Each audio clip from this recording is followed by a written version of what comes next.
Okay. How's everybody doing? Yeah. I'm gonna start with. I hope everyone is doing well, and as we get to the end of the year, I wish everyone is safe. I wish everyone is doing well, and also I wish everyone a happy and prosperous 2026. And that being said, with respect to 2025, there is an event that happened today that I believe it's a very, very sad news. Hi, Gaspik. Welcome to the show. Um, and it's quite unfortunate, you know. Um, it's quite unfortunate. Like, this has been trending in Nigeria today, and it has to do with the mishap that happened, on the Lagos Ibadan Express Road with respect to Anthony Joshua. I'm going to open with that. And then also we're going to talk about what's been happening in the Nigerian space. Yeah, it was really sad. I saw the news and it wasn't good at all. He lost his two friends in the crash, and the whole response was actually bad. I mean, I'm just seeing this. I just opened my Nigerian Twitter handle right now, and I'm seeing a back and forth between Peter Obi and Reno Mokiri. But let me go first read what Peter Obi had to say with respect to that, and then I'll come back to what Reno is saying, and then we can actually take it from there. Unfortunately, what actually was meant to turn to something of joy, given that the guy just won like got a 70 million, after his fight. And this is it. Also, Peter Obi 9 hours ago said, it's with deep concern that I received the news of the road accident informing former heavyweight champion, Mr. Anthony Joshua. He did put the handle there at Anthony Joshua in Makun, Ogun State. So it did happen in Ogun State, but I think that it was actually on that Lagos Ibadan Express Road. It is particularly worrisome that this incident occurred while he was in Nigeria. What the hell? What the hell? I mean, accidents happen everywhere, but I mean, what does it mean? Now, if you want to talk about what was, there was a truck stationed on the road, which I believe, okay, on a normal day, there should have been certain signs. There's been the report that it was actually a tire that got that got bust. I don't know. When I asked Grok, he was saying that it was a case of overspeeding. Also, there was a conflicting report that it was actually, a tire that got that got punctured. But many of us are also compelled to reflect on reports that no ambulance was readily available. Yeah, this is it, right? This news, the whole thing, the first aid, the emergency crew was just not it at all. I mean, someone had just, gotten into a car crash. And I think the driver survived. Anthony Joshua survived. And he lost his full friend. May God Almighty grant him speedy recovery. And I extend my deepest sympathies to the families of the two lives lost. May God grant them comfort and grant the departed eternal rest. Yeah, no ambulance. Are we not a disgraced country? It's quite unfortunate. It's quite unfortunate. And this is Anthony Joshua. So again, just on his page, nothing about that news. I believe he's just still recovering. There would have been a lot of prayers, sent to him. Peter Obi, of course, is going to carry waters for the government. I note your comment on today's unfortunate accident involving the former heavyweight champion. Sir, rather than rely on reports as a responsible statement, you ought to have waited for authorities' official statement. Alternatively, you have the contact of the governor of Ogun State and Lagos State. Why not call them and get verified information? Contrary to your post, it's not true that no ambulance was readily available to convey him to the hospital. The fact of the matter is that Mr. Joshua, who thank God only survived minor injuries, was conveyed to a hospital within minutes of the incidents, and the Federal Road Safety Corps and the Nigerian Police Force were at the scene within the first 10 minutes of the accident. If they were at the scene within the first 10 minutes of the accident, then it's unfortunate that what I saw being displayed right there was quite unprofessional. There was no extreme case that there was a fire outage. So because when I had this chat with one of my friends, was like, if and some of the things I read online, that if it was fire, you can actually just take the guy out. This guy was literally being carried out, and he was even struggling to walk by himself. There was no stretcher as far as I saw, no stretcher to put him on. Okay, and this is the problem. I mean, you can have a vendetta against Peter Obi. I'm not a supporter of him, but again, you have to be able to say this is the full truth of what happened. Okay, if truly there were emergency services at that incident, then can someone tell me what happened? That they couldn't even care for the guy the right way. And that has been trending for a while, all over today, and it's just quite unfortunate. So yeah, this is it. Sending my heartfelt thoughts and prayers. I want to see what really happened. This is him, when it was being carried out. I just want to see if there's a major news. Once more, the tragic accident involving has laid bare the deepening erosion of our humanity in this society. When someone is involved in a crash, immediate response from certain individuals to offer aid, someone emergency, or safeguard the victim.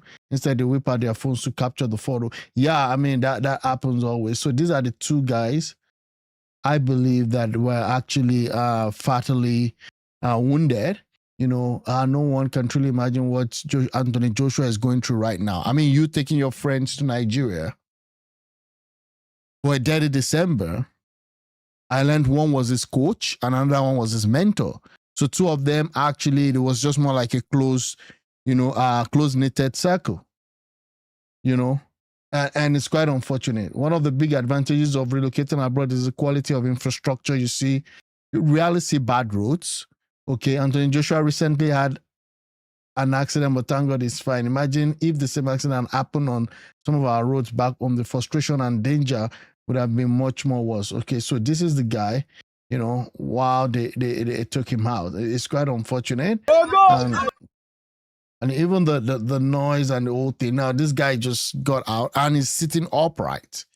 And you can see that he was in a lot of pain. He was in a lot of pain. No real ambulance, okay? And that's it.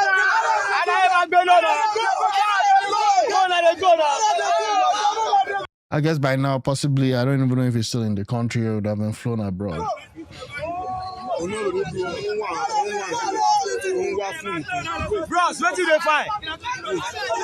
Yeah, you can see visibly being frustrated and all that. And it's just quite unfortunate that really happened. There's no adequate control of the trucks and trailer activities on Lagos-Ibadan Express Road. Shame to Ogun State and Lagos State. Yeah, because on a normal day, it shouldn't. Now, of course, things do happen, okay?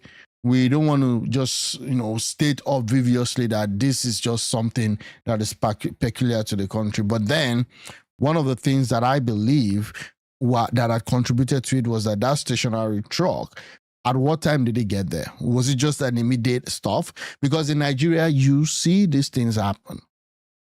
And you could have truck on an highway for hours and nobody to actually tow it or take it out of of the road. Secondly, when the first aid guys came, FRSC is blaming the accident involving this on excessive speeding. Okay, this guy is saying that's wrong for you to blame it on excessive speeding. Just as we can also conclude it's a bad road. Just as we can't also conclude it's a bad road, but the result being bad road is 80% protect. Now, this person doesn't know what he's talking about. This was him. So I think it was actually sitting behind the driver. It was sitting behind the driver. So possibly the person sitting, next to him that was behind the passenger's seat in front, and the guy in the passenger seat actually were the one who were tragically affected. And that's it. And these guys were still there were a lot of stuff. Boxing superstar has cheated death after surviving horrific high impact accident. again, it's just quite unfortunate, you know. This was him December 18 on Netflix specials. I don't even know how that would Hey, I'm work. Anthony Joshua, and I'm proudly of Nigerian descent, and today I'm repping Niger.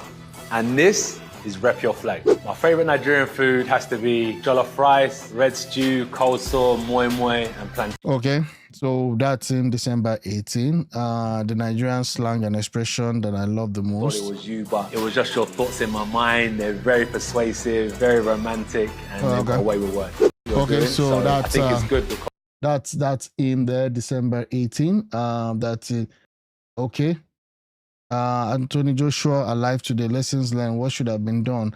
And a spark to the Nigerian government. But work with me. Okay. Yeah. So that's that about that. Let me see this one. Those of you saying Anthony Joshua should go back to the UK, that he should never visit Nigeria, should shut up. You are criticizing Nigeria and blaming Badro for the accident as if the accident don't happen in UK. Do you know how many people die in the UK every day from road accident? Even the ambulance are not always on time in the UK. Let me see this guy. Let me see what he has to say. Anthony Joshua was involved in a car accident in Lagos Ibadan Expressway in the States. It was also reported that 2 people died in that accident, and Anthony Joshua has been rushed to the hospital.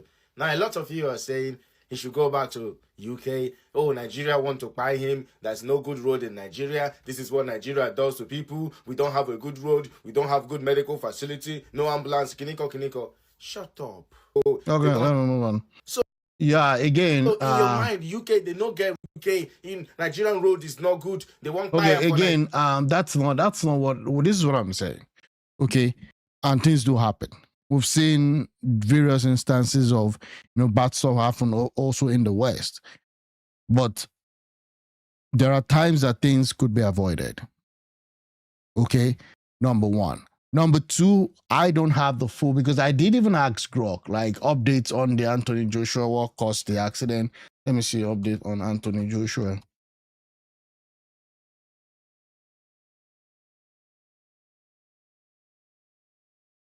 There were conflicting stories, what really caused the accident.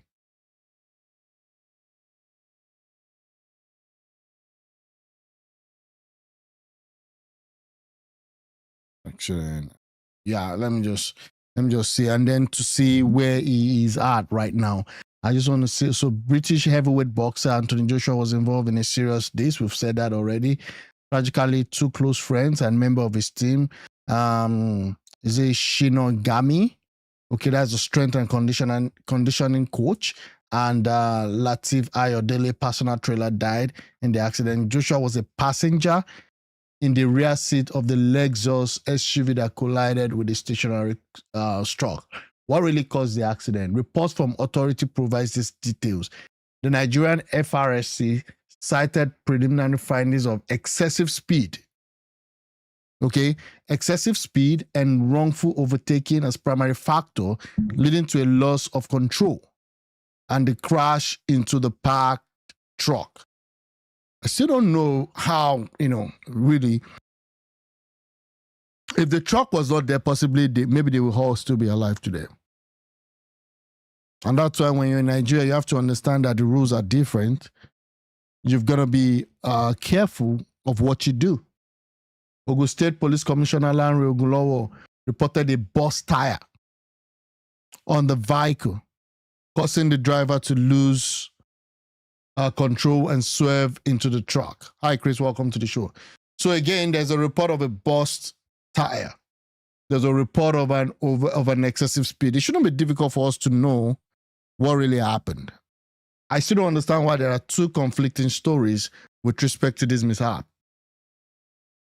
The exact cause remains under official investigation, with some sources highlighting speeding as a contributing element on Nigeria Highway. It could also be partly because they were highly speed and they were on a very high speed. And then when there was a punctured tire or a burst tire, then they couldn't control, the aftermath of that. Again, I don't know if that's the case, but I think that it could have been one of the 2. It could have been both. I'll just leave it at that. The exact cause remains under official investigation. So we're going to see what really happened. Hopefully the investigation comes out on time, and then we can move on from there, with some source highlighting speeding as a contributing element, on Nigeria's highway. There could be something on the road. Because again, I mean, how often do they even, kind of do a clean sweep of the road? Okay. Joshua had been visiting a family in Nigeria, his parents' homeland, after his recent knockout win over Jake Paul. Yeah, that fight where he won Jake Paul. His promoter, Matchroom Boxing, issued a statement expressing condolences and requesting privacy for those affected. Nigerian President Bola Tinubu spoke with Joshua and his family to offer support. This is a developing story. Okay, yeah. So again, that's it. Nigeria, kind of happened to him, like they say. And that's it. I wish him well, and I wish him the best. I'm gonna move on, okay? With respect to politics in Nigeria, so WIKE is back. He's been talking, okay? He's been talking, and want to see what happened. He did a media chat today, and I'm gonna respond to that, and let's see. We can take it off from there. Okay, FCT Minister WIKE. End of the year media chat. What does he have to say? Business. And so you are bound to see what you are seeing today. And if they correct themselves, obviously, mind you, this is a party that is known in all grassroots. This is a party that's known in all Nigerians. It's not a new party. From 1999, People's Democratic Party had been in power, and unfortunately in 2015, they lost to the APC. And still retained certain good number of seats, also good presence in the National Assembly. Okay. We have a leadership that's not focused. We have a leadership that does not even know what to do. We have a leadership that does not even... In Nigeria road, a lot of things can cause accident. These days, driver engaging over speeding, bad roads, and even fear of bandits on the road. Yeah, I mean, there's always that likelihood, right? It's just crazy. Take any suggestions, and that is where we are. So if the leadership is committed and comes back to say, look, we have made a mistake. Why is it that things are happening this way now? What do we do to correct us? You see, it's not just to take over government. You have to position yourself. If the leadership is right, okay, look, by 2027, it's likely that we may not make it. But are we going to allow the party to die? Can't we start to build up? Let us take the right decision against 2031.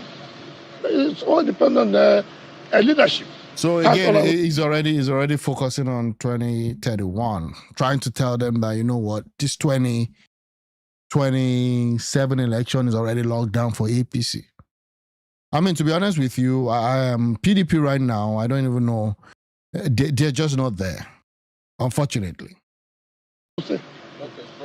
But let's get into it now then. You're sounding like you want unity and collaboration between leadership, but SEYI Makinde is accusing you of doing the opposite. So if we get into his media chat that happened not too long ago, he mentioned you by name and said in a meeting with the president that you were present and the president's chief of staff was present, that you said to the president that I will hold PDP for you. And then he said that he went with you to the veranda or the balcony and said, this is not what we planned, or this is not what was agreed to. And then he said that if you're free to support the president if you want to, but he is free not to. Now, is that factual? Because he said other people were there. That's a blatant lie. And that's why, you see, SEYI Makinde has never called me WIKE. Never. That's the first time I hear him say WIKE. He has never called me WIKE one day. It's unfortunate. Okay. First of all, you ask yourself, what was that meeting? What was the purpose of that meeting? That would have led me to say, Mr. President, I will hold PDP for you. Why did SEYI Makinde not come up all this while to tell the party, see what WIKE is doing? I was in a meeting. I see what WIKE said. It's not correct. And let me put the record straight. There was no such meeting. Rather, my humble self, the former governor of Benue. It's interesting how he refers to himself as his humble self. Hi, hot kid. It's just quite interesting. So, Atom, the former governor of Abia State, Ibazu, the former governor of Enugu State, Ugwaye, and SEYI Makinde we went to see president. That's the G5. Yes, we went to see president to discuss, of course, elections were over, to discuss about certain things.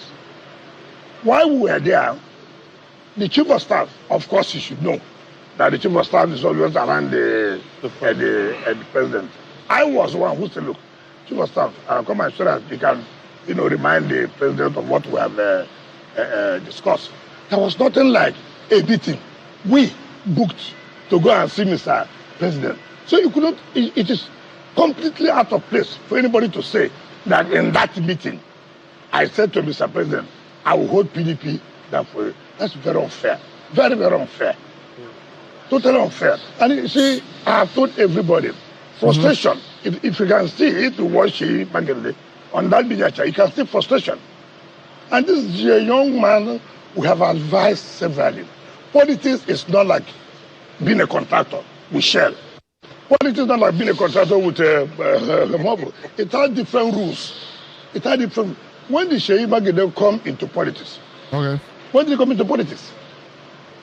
And you see, there's nothing wrong in having ambition. But the ambition must be tailored according to the rules. Ambition? What do you mean by ambition? Running? And again, I mean, you don't necessarily have to believe what she said. But we can all see from your action that what you're doing basically is that you're holding PDP down. You don't even need to make that insinuation. You don't even need to tell the president directly, I'm going to hold PDP down for you. It's just what you've been doing. Okay? Yeah, this type of politician is one of the reasons most people prefer regionalism, where every region will be able to treat F-ops that may come from characters like WIKE. I think the best thing that will work for us in Nigeria is to really go back to that regional system of government. If we still have, that in mind, that's the only thing. Because then everybody can actually develop, and then there would also be that nearness to your region. You can actually hold somebody responsible for what is happening in your region and your space, and then they can actually fight it out. For president or what? They have not even had the guts to tell us that they want to run for president. Let him say that he has told anybody. But we know we are not kids. You see, there are things you can do, and you think that people don't know. People do. They watch you. They follow what is going on. How did PDP enter this crisis? It is SEYI MAKINDE's ambition. How do we enter the crisis? He went and arranged with some people to make sure that National Secretary is ousted. He allowed people to go to the State High Court in Enugu. When you know that the State High Court has no jurisdiction over that matter, they got the judgment. No problem. Samaya went to the Court of Appeal. On appeal, Samaya won. We all agreed for the party to move on. Look, convention will be coming. Why not allow this to go on? We have only 1 year. So what are we pursuing? In the convention, you will make sure those who don't want them to come back will not come back. He refused and went to Supreme Court. When he got to Supreme Court, he lost. He still believed that no, Supreme Court said the party has no jurisdiction. Come on, what are you doing? Who appealed to Supreme Court? You and your colleague, you and your co-host appealed to Supreme Court, and you lost. Until when they went to INEC, INEC told them, listen, as far as we are concerned, in our system, the secretary of the PDP is Senator Sam Ayawu. Right? Now, Saraki will bear this witness. We have met the Saraki's guest house severally. Fintri, the governor of Adamawa, was there. Bala, the chairman of Governor Forum, was there.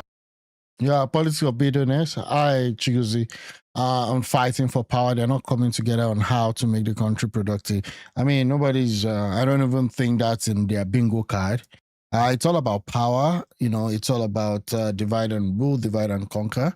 And that's where we are. Again, the whole story about defection, the whole story about, going to court, getting court order and all of that has actually led PDP to where it is today.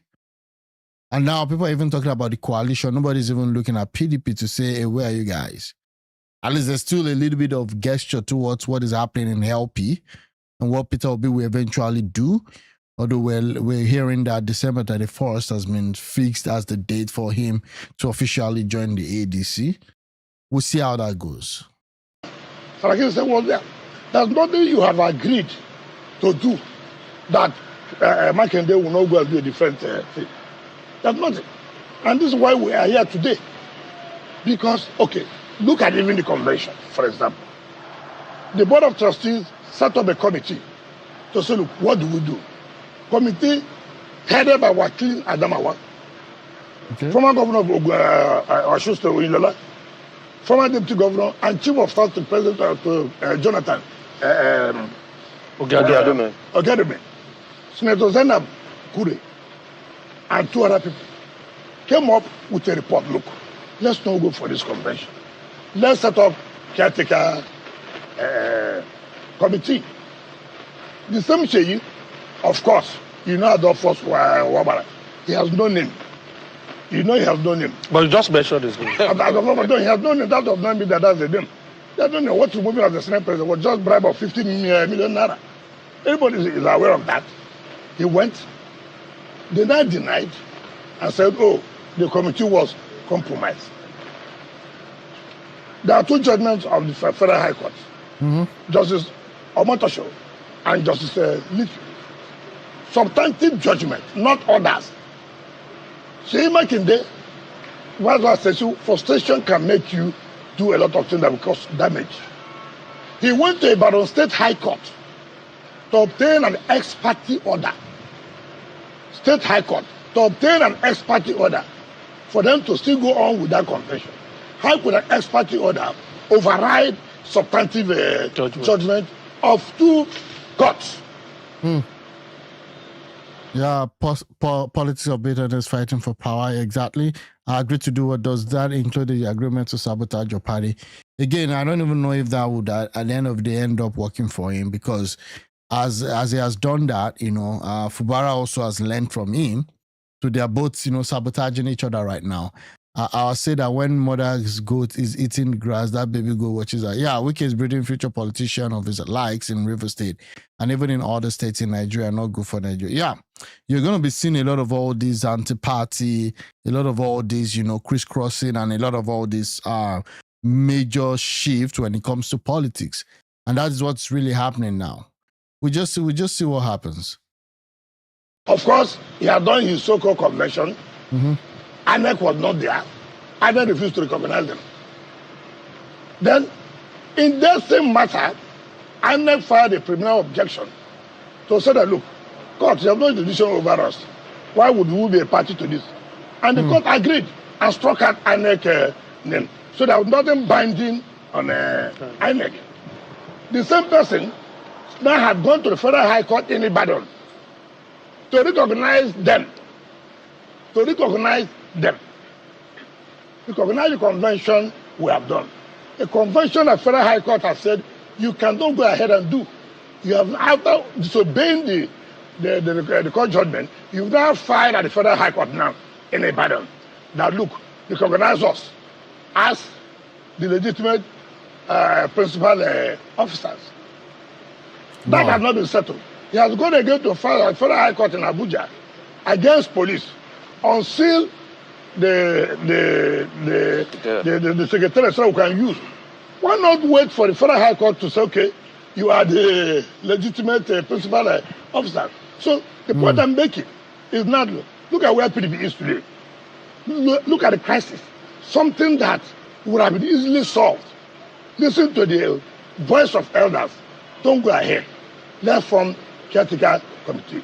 Yeah, but the question would then be that if the problem or the challenges that PDP has or had, if it was solved, would you have still supported the PDP with its candidate against Tinubu, the person that you're working with right now?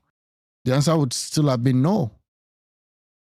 PDP has no candidate in Ekiti State. Today, PDP has no candidate in Osun State.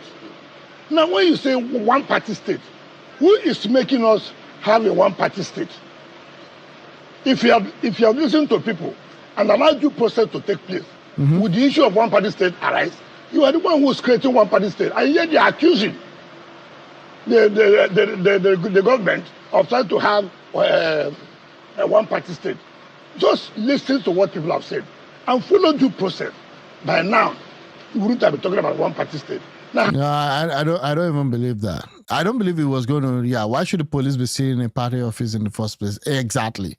Even if there are factions, the party could still be, at least still be holding its own meeting. It's not compulsory that all the faction must meet at the same time. But again, the way things goes in Nigeria, right? Where there is no law and all that, there's chaos everywhere.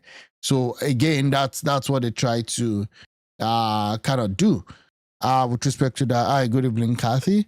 WIKE will be known as a career troublemaker and career betrayer. I don't think he cares about his legacy after politics. No, WIKE and legacy.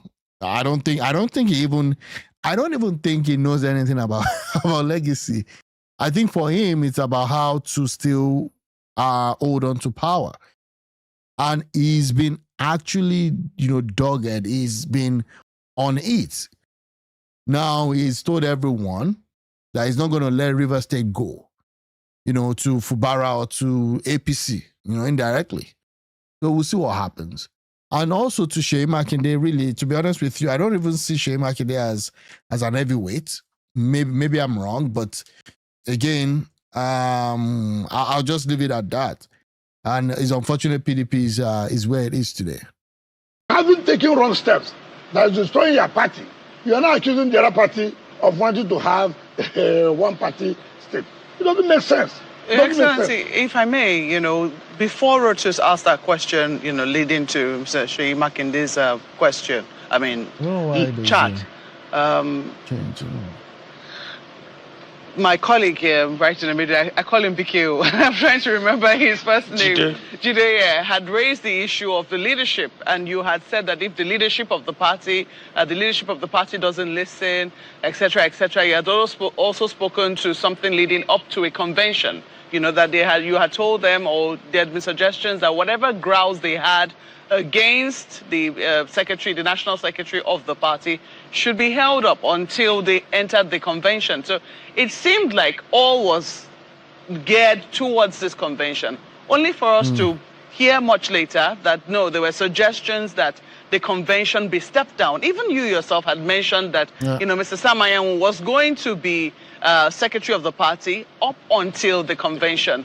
What made people change their minds about this convention? At what point did the party begin to say, no, we're not going to go ahead to a convention, we're going to, organize a caretaker committee? Because there are disagreements. People have gone to court to say, look, you can't go ahead with this convention. Why would you not go ahead with convention? So many states have not had their congresses.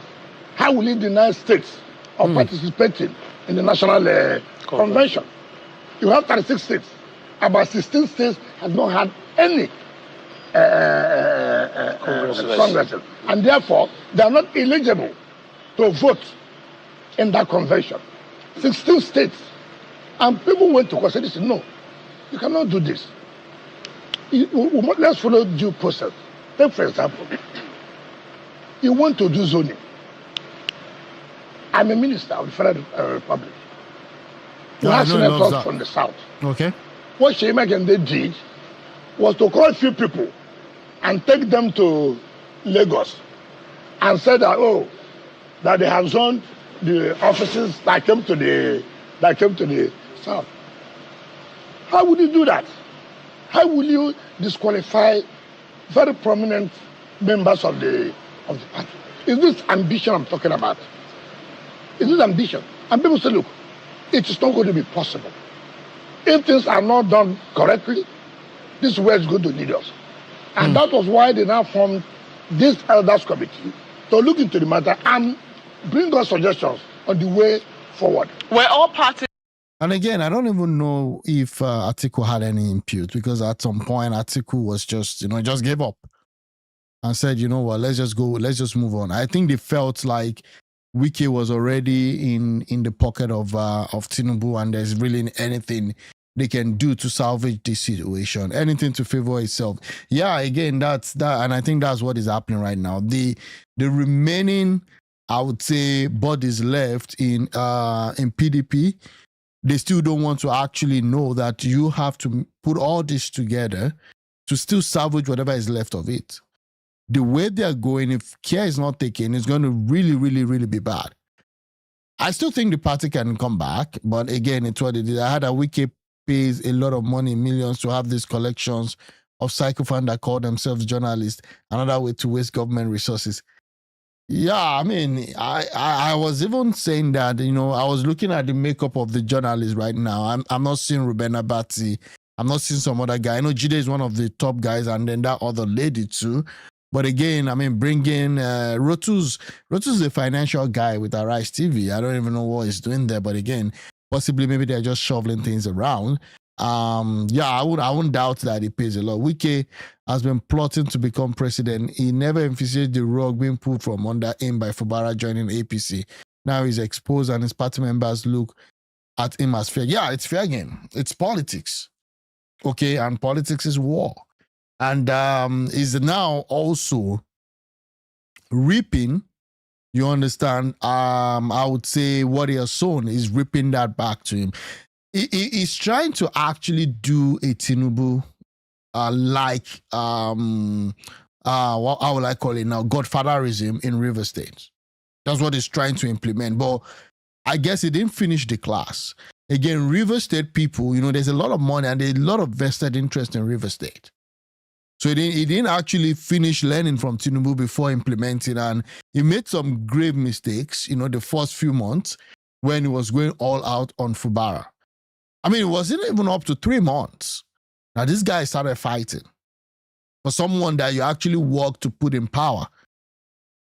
He didn't even attend the class. Yeah, he just messed up. He should have learned more from Tinubu if he wanted to play that kind of godfatherism game. And again, Rivers is, you know, whoever sits, you know, with as a governor in Rivers has a lot of money. So Fubara can, you know, change contract, move money here and there, and now he doesn't really have anything. He doesn't have any cause to be loyal to WIKE. So he's going to fight him with money. And again, he's an FCT minister. There's a limit to what he can do. You can't use FCT money, you know, to be running Rivers. And there's a lot of eyes on him in that FCT. So just waiting for him to make a major misstep. So it's kind of cornered, but we'll see what happens. I think he doesn't give up easily. So we'll see what happens. Hi, welcome. Yeah, we'll continue. Agree to that elders committee. Of course. If when they came to me, I told them because What's this? of the respect I have for them. Ordinarily, I wouldn't want to participate because I have respect for them. Look at the old man who's the chairman of the committee, who's not like 80-something years. Look at the former governor of Osun. Look at Senator Zarab. That's all I could say, right? And when I told them all this, look, the only way out, if not for selfish interest, let us agree, come together, form a committee so that we'll not take it from there. But if you are going ahead with this. Okay, here we go again.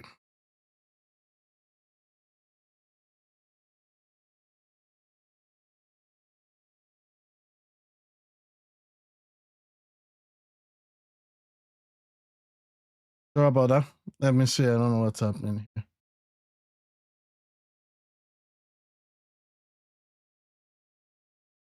Yeah.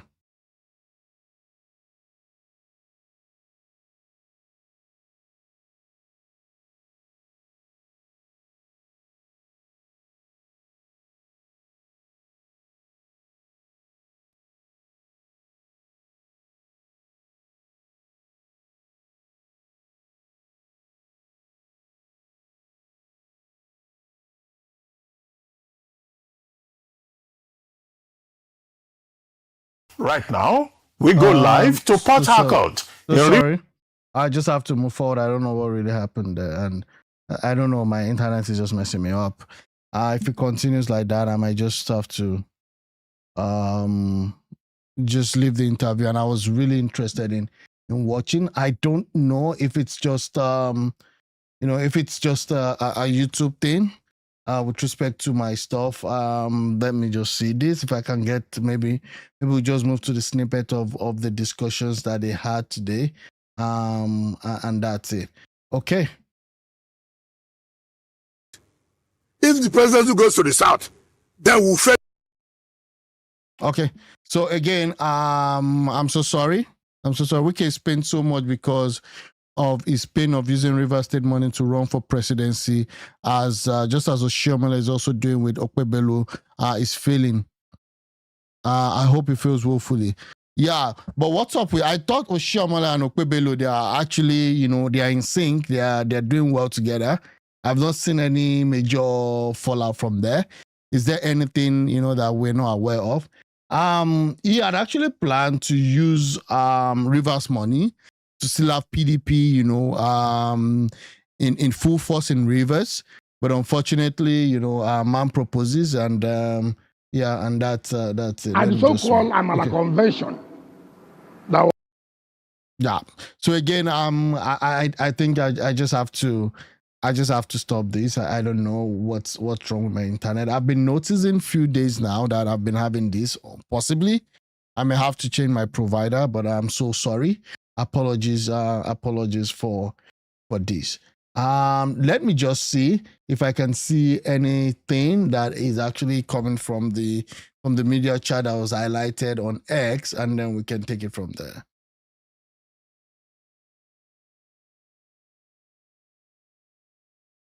Okay, so there's a press statement coming from official PDP. In response to that, WIKE, the permanent agent provocateur, I should clear my cache. Okay, let me see if I can do that.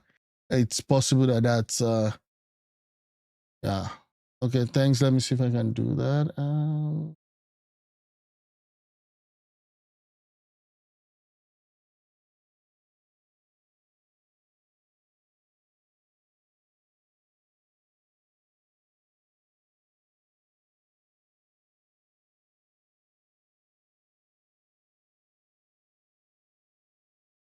While I'm doing that, let me just keep playing this because okay. I'm thinking it's just the service provider.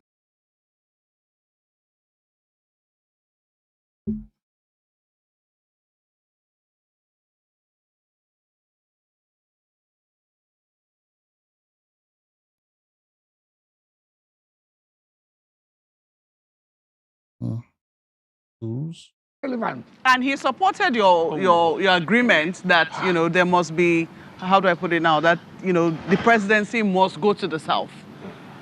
I have always canvassed that. Yes, at that point, was he relevant to you or not? No, it has nothing to do with supporting that the president must go to the south. Mm-hmm.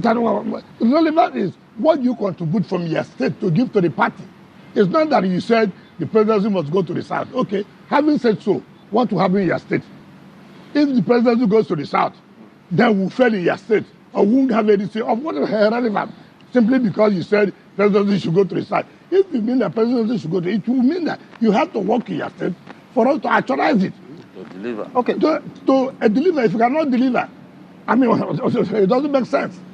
Okay, Your Excellency, there is now a 13-member caretaker committee led by Abdurrahman to manage the affairs of the party for the next 60 days. Yes.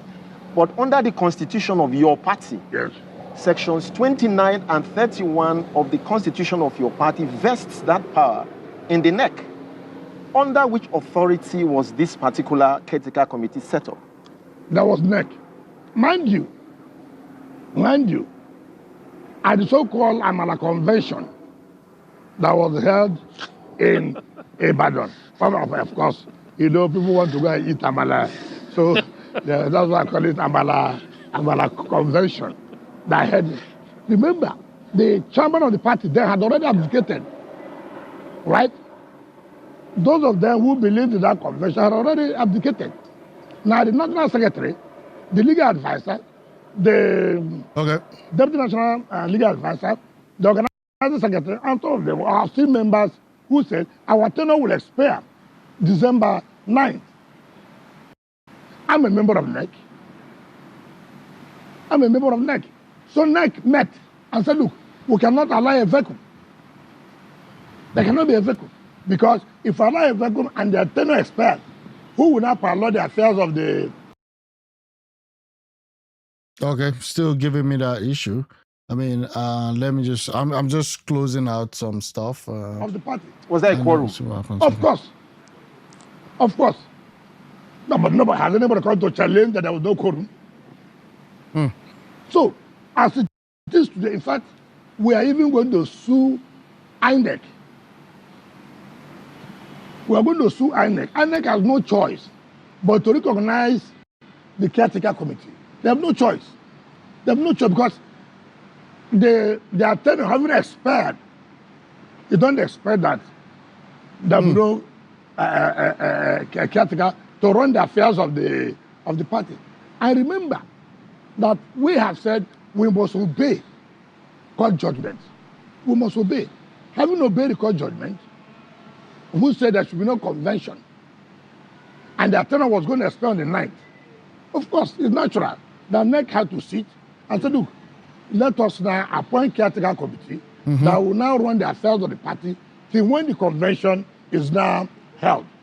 And the committee was set up, and they were told that it should take all steps to see that those states that have not had their congresses will go ahead and hold their congresses. Thereafter, there will be a national convention. So, as it is today, the appropriate authority that can talk about PDP is the caretaker committee. These are the people who came out for the Amala Convention. Of course, they've seen it. They are not recognized. And INEC has said it. But the mistake INEC is making is that to say, oh, there's no committee. We wrote to INEC that NEC is going to take. Again, I don't even know, they will say come home. Again, with respect to this caretaker committee, I don't understand how that would even work. Yeah, I threw a jab at Yorubas. I know the Amala convention. It's fine. I understand what he was trying to do there, but Amala is an about thing. The caretaker committee that he said he appointed, they're not even caretaker committee at the national level, right? I saw him saying that the caretaker committee is just for the Southeast. And I was kind of confused. Like, what are you even trying to do with a caretaker committee that, is kind of a little bit just for one region or one part of the country? And I still don't understand what he's trying to do there. I saw just while I was trying to sort the internet thing that PDP has actually responded to him. And I think he wants to actually burn the whole thing down with the hope that he's going to rebuild it. But unfortunately, it doesn't work that way. It doesn't work that way. I saw the comment on Anthony Joshua. Yeah, it's quite unfortunate. Like the guy, the way they even handled him from that scene, it was kind of painful and pathetic. The whole world is looking at in fact, that has actually gotten worldwide, attention. We're still talking about Trump, and his disgraced country comment and all that, and then we see what happened. Yeah, that's his plan. He thinks that if he burns down PDP, he's able to build it up, but it doesn't work that way.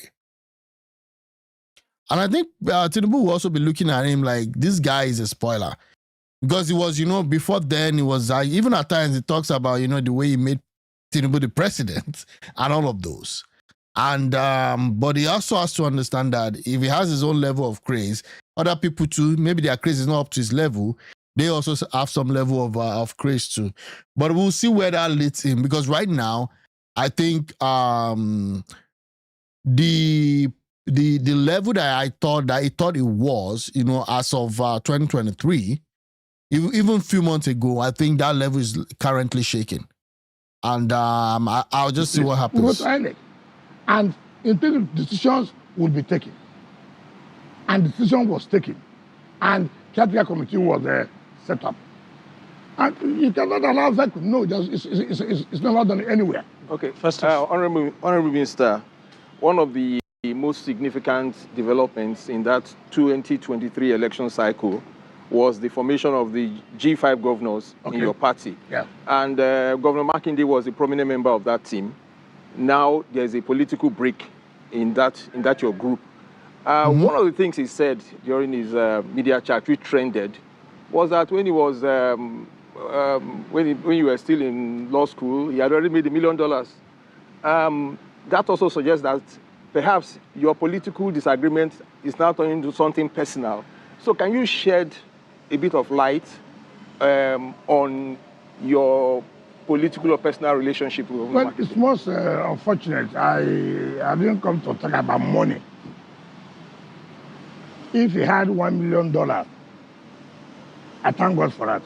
And at least my sister is also enjoying that $1 million.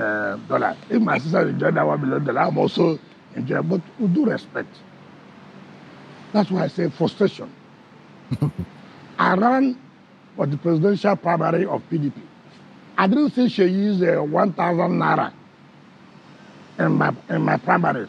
I never saw it one day.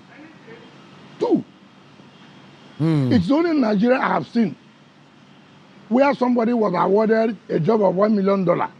He made profit of $1 million. And nobody's talking about it. I just saw him one day.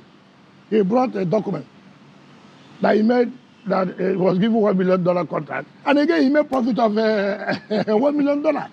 It's quite unfortunate that I didn't even expect MAKINDE to be parading that $1 million. That has nothing to do with the current situation at hand. And if you made $1 million in 1990, whatever, 7 or whenever I actually made it, how does that even affect the discussion right now? And again, it's politics though. They could be petty at times, and politicians, one of the tools they use is to ridicule the other person. Trump does it a lot. Other politicians to do it. Exactly. Yeah. Ask him, does he help his constituents in his area, or do they oppress the people? To be honest with you, that question, I think it's going to be better if someone in River State can tell us, because from what I see in River State, I see people just singing and dancing. Unlike what I saw in Zamfara, where people were stoning their state assembly member. And that's quite the thing. Like, I think River State, what they do is this. They get this allocation from the federal government, which is a lot of money. Rivers is Rivers ranks as high as, like top tier when it comes to allocation. They get almost everything. They get the derivation and all of that because it's an oil producing state. And then they also have businesses thriving, in Port Harcourt and all that. So they have a lot of money. I think this is what they do. They try to do the normal infrastructure as much as they can. Okay? So that being said, the other money left is just to share. They share money, and that's why today you see them singing, I won't follow this thing, I won't follow Fubara to go and see WIKE. Tomorrow they will say, Fubara is our leader, Fubara is our governor, WIKE is our leader. I think Rivers politics boils down to money. Who is in control of the cookie jar? And if you can actually take a full control of that, you'll be able to do as much as you can do. That was what made WIKE also very strong, even then against all those powers that be. Come 2031, if there is no good Southeast presidential candidate and we are left between WIKE and Oshiomhole, most Southerners may likely go for Oshiomhole than WIKE. 2031? 2031, the Northerners will want to actually have a share, right? And I think also they are trying to also position, what about Umahi? Dave Umahi, right? That's his name. Because the guy has been coming out to say, I am Southeast right now. That we're getting the best from Tinubu. I mean, that's his words. I just say, I will see what, I live in a democratic state, New York, so I'm good. Trump can't touch us. Yeah, but the guy will always do, as much. Rivers and Delta State get a lot of money, right? Yeah. Okay, let's continue. I pray to Almighty God that one day too, I will have a job of $10 billion and make profit of $10 billion. That means you won't do the contract. Well, that's what it has shown. That's what it has shown. But let us not be petty. I had my first degree early, before 1990, I had my first degree. Law was my second degree. That time, I was talking about 1999. I was chairman of one of the most important local governments in this country. I have never been a contractor. He chose to be a contractor. I choose to have power. and I had the power. What? Remember, he was here doing contract with Shell. In fact, he comes. I didn't know he was going to marry my sister anyway. To say, oh, my vehicles have been impounded. Please help to release my vehicle. That is power. That's government. Damn. I was in government. That's his thought pattern. He has to do the business according to the rules I've set in the LGA. And so, what is whether you make 1 million? But you also forgot the same man that had no $1 million. First of all, SEYI in 2007 ran under AMPP as senator. He lost. He lost. SEYI in 2013-14, Munikat Adiola, former leader of the House of Reps, one Senator Jose, we call him Hallelujah. They all brought Muniru brought SEYI to me to give him the structure of PDP in Oyo State. The man who had no $1 million, he had $1 million. But he came to the man who had no $1 million to help him to get structure. We said, no, we will not give you. We gave it to Taslim Folarin. He went to SDP to run as governor. He failed. He failed, which is $1 million. He failed. Now, again, I don't even know, like, that thing is really paying him. It's significant because Makinde is on a higher level than WIKE. WIKE has only made his money from politics. Makinde made his money before he was the governor. Yeah, and I think that's what he's also trying to push. But at this point in time, I just feel like if you're coming out, talk about, you have $1 million, you have this and that. I don't know. I don't even know if that's a real strategy. But again, yeah, I know he made a lot of money as a contractor, and that's it. Southeast does not like David Umahi.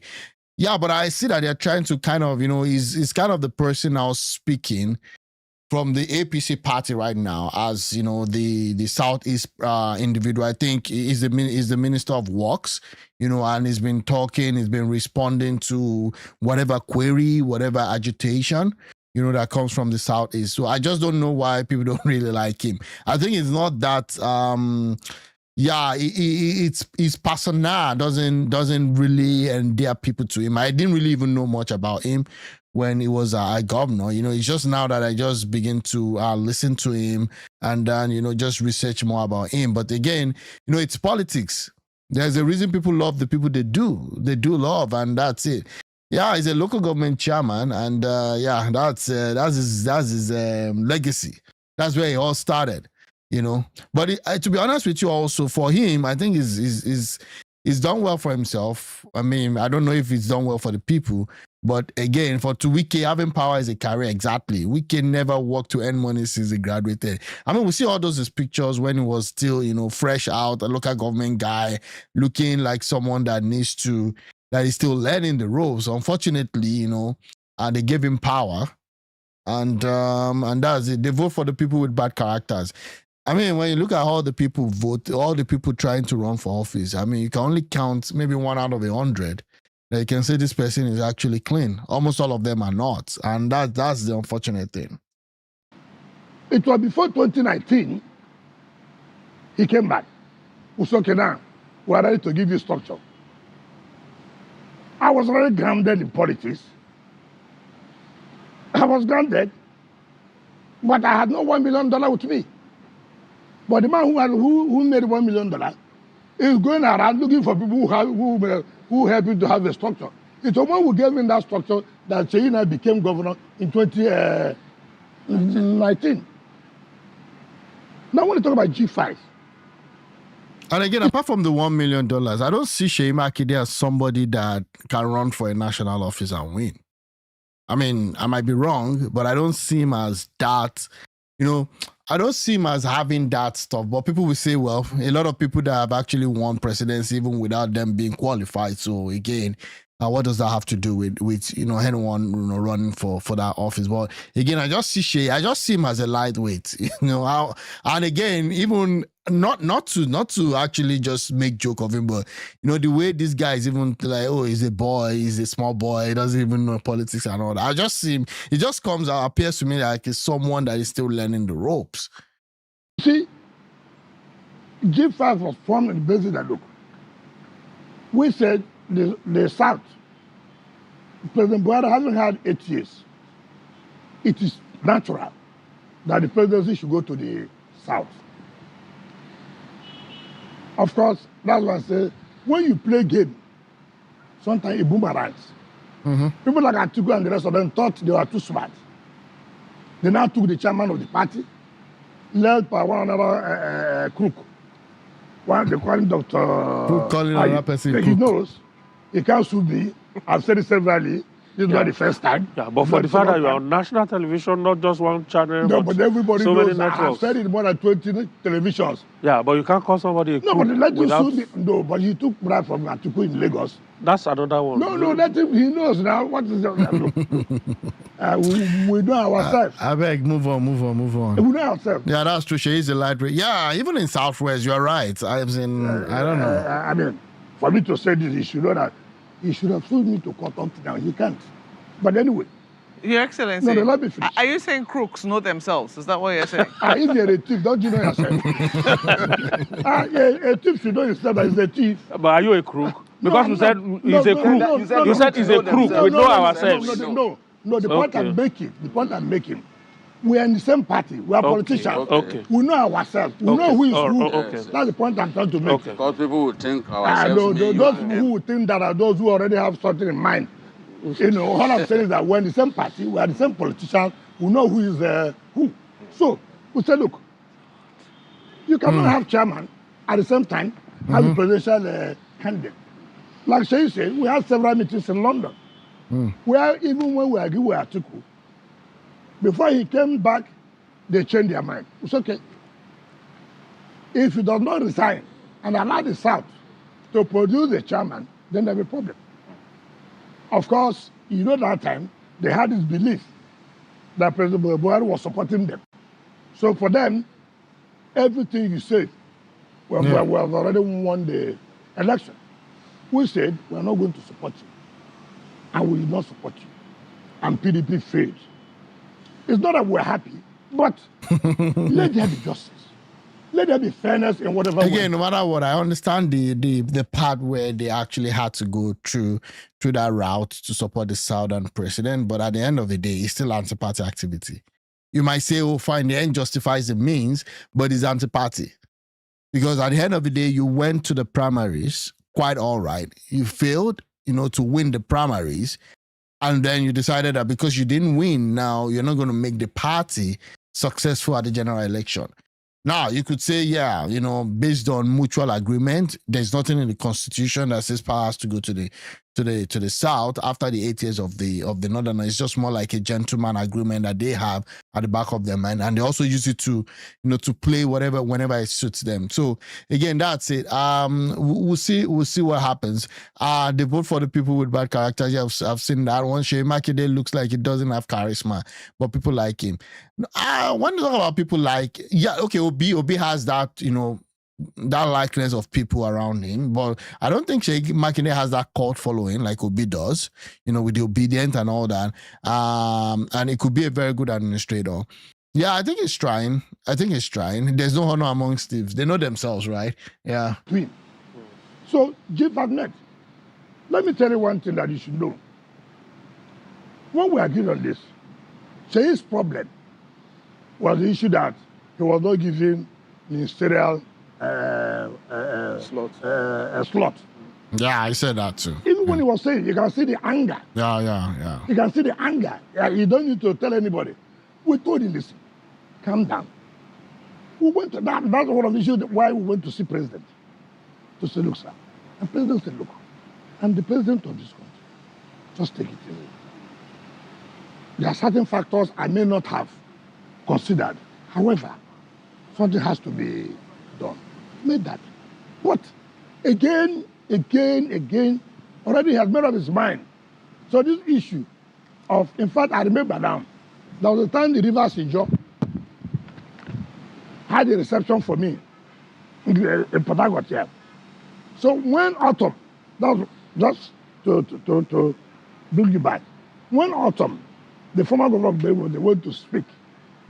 He said that, look, we are going to support president to do second term.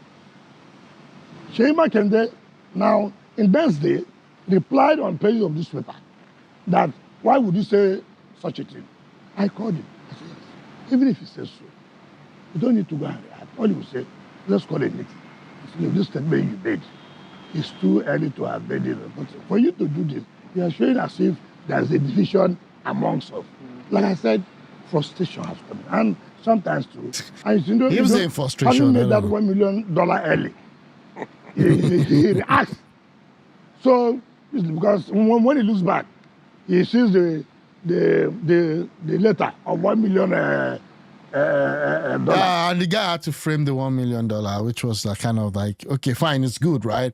And sincerely, beside all your state, SEYI does not even have any pedigree to pull votes, even in all. Exactly, I don't see him as someone that will be able to run things. I'll just even I can place him with this guy in Osun State, Adeleke. You know, Adeleke is the brother that is running things anyways. The guy, he just dances and that's it.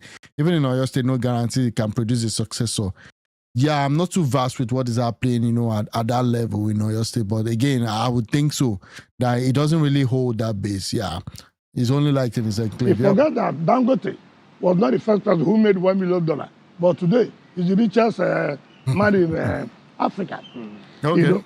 Could it be possible, sir, that all along, for a very long time, at different instances, Governor Makinde had shown to other members of the G5 that his own political interest, his own political future was completely different from that of the members of the We G5. started noticing, like I said, when we met in Lagos, George's Hotel.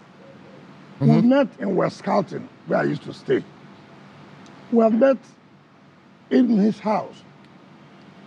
We said, look, you are the governor we have now.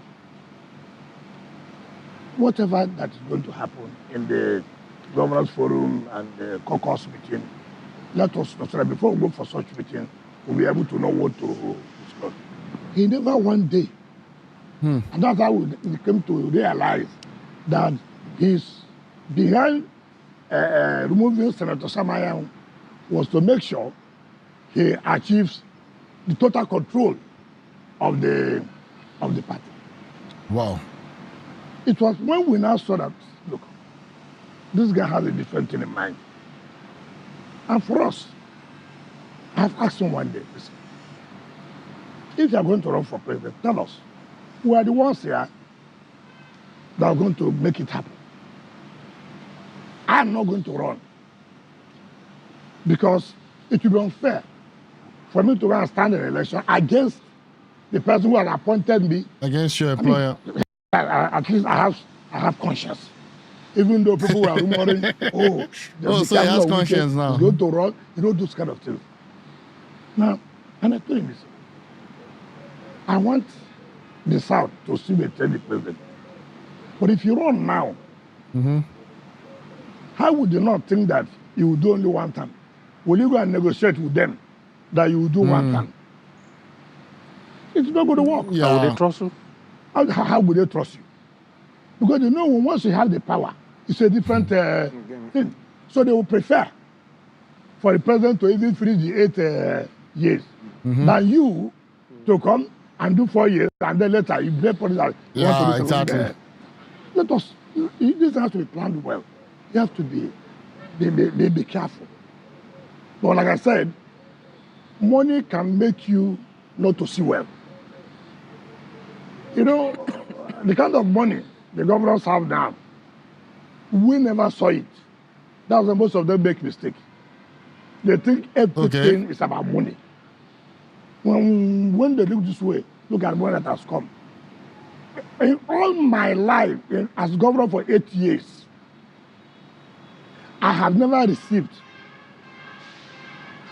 a federation account throughout 1 year. I've never received more than 200 million naira. Never. The records are there.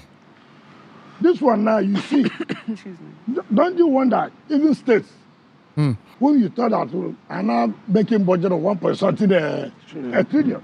Why? Because the removal of subsidy by the president, which was a bold step, has now made money available to the to the states. And so most of them are blindfolded. Yeah. And yeah, and again, let me, because someone has been asking me that the subsidy removal, where's the money and all that. WIKE will give you the right to decide the River State governor should be. He's trying to copy what Tinubu is doing, because Tinubu decides who the Lagos State governor should be. So he's trying to be a godfather in River State. Let's see how many times reference the 1 million. Yeah, I mean, he's just using it to kind of slide the guy. Yeah, he's conscious today with respect to how he's calling themselves, it's kind of corrupt individuals. Who's talking about money? I mean, with respect to, and that's one thing I've also noticed, that we understand that, the executive, everything comes and gets driven from there because of the way our constitution has been designed. But these governors, to be honest with you, these guys are stealing money. They are collecting more money right now. I know things have gone up, prices have gone up, salaries. Some of them have increased salaries, I believe, if not all. And it's just quite unfortunate that nobody even holds a lot of these governors accountable. If SEYI decided to go away from the G5 direction, he should have done it with tact. Instead, his arrogance and lack of will make him politically relevant. I think he's not just a very savvy politician. But he got security votes to spend unchecked. Yeah, but security vote that he got unchecked, imagine what these guys that are there right now are getting. There needs to be, some level of accountability and even calling out some of these governors. Because really, nobody even talks about them. The only time is when they start fighting with the federal government, and then they use the FCC to kind of highlight. Look at that guy in, what's it called again? Is it Kogi State? That paid almost $1 billion, right? Just for school fees. Yaya Bello. And that's how all of them are. People, money has its own limitation. Money has its own limitation. It's not everything yet. People say money is everything. No. The areas money can go. But goodwill can go. Goodwill can go. So it's not everything that you think money will work. No. And Nigeria, it is unfortunate. Now that Nigerians know so much money are in the States. Yeah. So many Nigerians are very smart to see that they have their own share from the cake. Yes. But if I had the kind of money they have now. The value is not the same thing, though. What is value? What is value? I mean, Rotus can tell you what the value is. Excuse me. Let us not use this exchange rate and this. I don't care about that. What if I have today, whatever you may say, I have 500 billion naira in the state account, or I have 500 billion naira in FCT today? You will not believe what I will do with it. How much do I get in the FCT? I get 1% of the share that federal government gets. Take, for example, if federal government gets 1 trillion, 1% of 1 trillion is 10 billion naira. That is not enough to pay salary. What do? I go back. Land is doing deals with lands in Abuja. So, but look at what has happened in Abuja. So it's not a matter of value. People, that's the argument. People come up with, what's the exchange rate of this? That's all. Rubbish. Honorable Minister, I know you are going to open a vista which will enable Rotus to begin to take us in the line of silly deals, real estate and all of that. But I also learned that he's not doing well with respect to refuse, the refuse system, the what will I call it now? The environmental and waste collection system in Abuja. I don't know if that's been corrected, because they actually did bring that up in one of the Senate hearings, that the current state of the waste collection system in Abuja is very, very bad. Accountability is a foreign concept. Yeah, it's unfortunate it's a land grab and make people homeless. Again, one thing I would land in Nigeria, they make it so complex so that you can't even perfect your title. And then they come and get it from you because, you didn't perfect your title. But then you couldn't perfect your title because there's just a lot of processes and a lot of bottleneck involved. Yeah, that's the Nigerian public, especially the press, are to blame for lack of accountability of the governors. We are more fixated on the presidency. Yeah, I agree. I agree with you. Waste management. Yeah, I learned that the waste management system in Abuja is actually flawed right now. It brought in some people in, and those guys messed it all up. I remember somebody also had that challenge. Instead of him to follow the template that his master did for him, he wanted to bring in some other guys to come help with the waste collection, and it actually backfired. Our military regime is not good, some people say, but when you consider the crop of politicians we have, you would want the military to come flush out. Again, Nigeria is kind of a complex country that I don't know if the Ghana solution would work, because when you bring in the military right now, at one point in time, there's going to be just one person from a certain region that have been clamoring for their own self-determination. Okay, now when he gets there and then the military comes to flush him out, it becomes kind of a vendetta against that region. So it becomes a little bit difficult. And then with the history of Nigeria, going through the military regime, I don't know if that actually worked out for us. It was from one problem to another, and the politicians don't learn, right? Look at all of those guys that worked with Buhari. See what is being kind of, discovered right now within the same APC party. So imagine you bring someone that is outside of the APC party, right? What much more are we going to get? It's just quite unfortunate. Together, still on this SEYI Makinde, we've had through one of your close confidants, although not a member of the G5, but somebody very close to you, former governor of Ekiti State, who actually said that the real reason you went to the villa for that G5 meeting was about Governor SEYI Makinde, and it had to do with persuading the president to assist Oyo State over the bombings that took place at that time. Is that correct? And actually, that first was not did not go with us. What we went to see president for, with all due respect, is look, SEYI is getting too confrontational. Too confrontational, and I've said it's not necessary. Let's go and see president. There's no need you challenging president because you didn't get this. There are other things you will get. And we president to yes, there are other things you will get. But, like I said, because he has got of his time. What baffles me, SEYI said that I told president I will hold PDP for him. Okay, assuming, though not considering, assuming I said so, assuming. Okay, let's go. In Yoruba land, SEYI knows that the president is a bomb. Is not correct? Is an elder person. Egbon, yeah, it's correct. Egbon, yeah. I'm not a Yoruba person. Assuming, and that was such a meeting. Is that what you can come out in the public and say that somebody who is not for Yoruba is saying that, look, sir, I'm going to help you to hold PDP for you to win the election. I said assuming, even though nothing like that. No, well, I don't understand. Which one is Egbon? Which one is because it's from Yoruba? Again, he's a politician, right? And it's just unfortunate. That's just the thing. I don't think.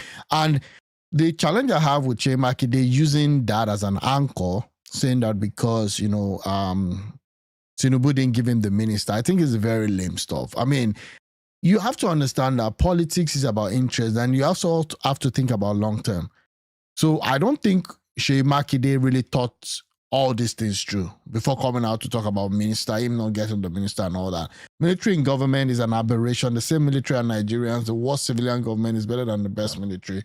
Those calling for it did not live under it. Abacha and IBB are on my side. But again, the truth about that is that at times we could be lucky to have a military guy that will actually come in and set things in order.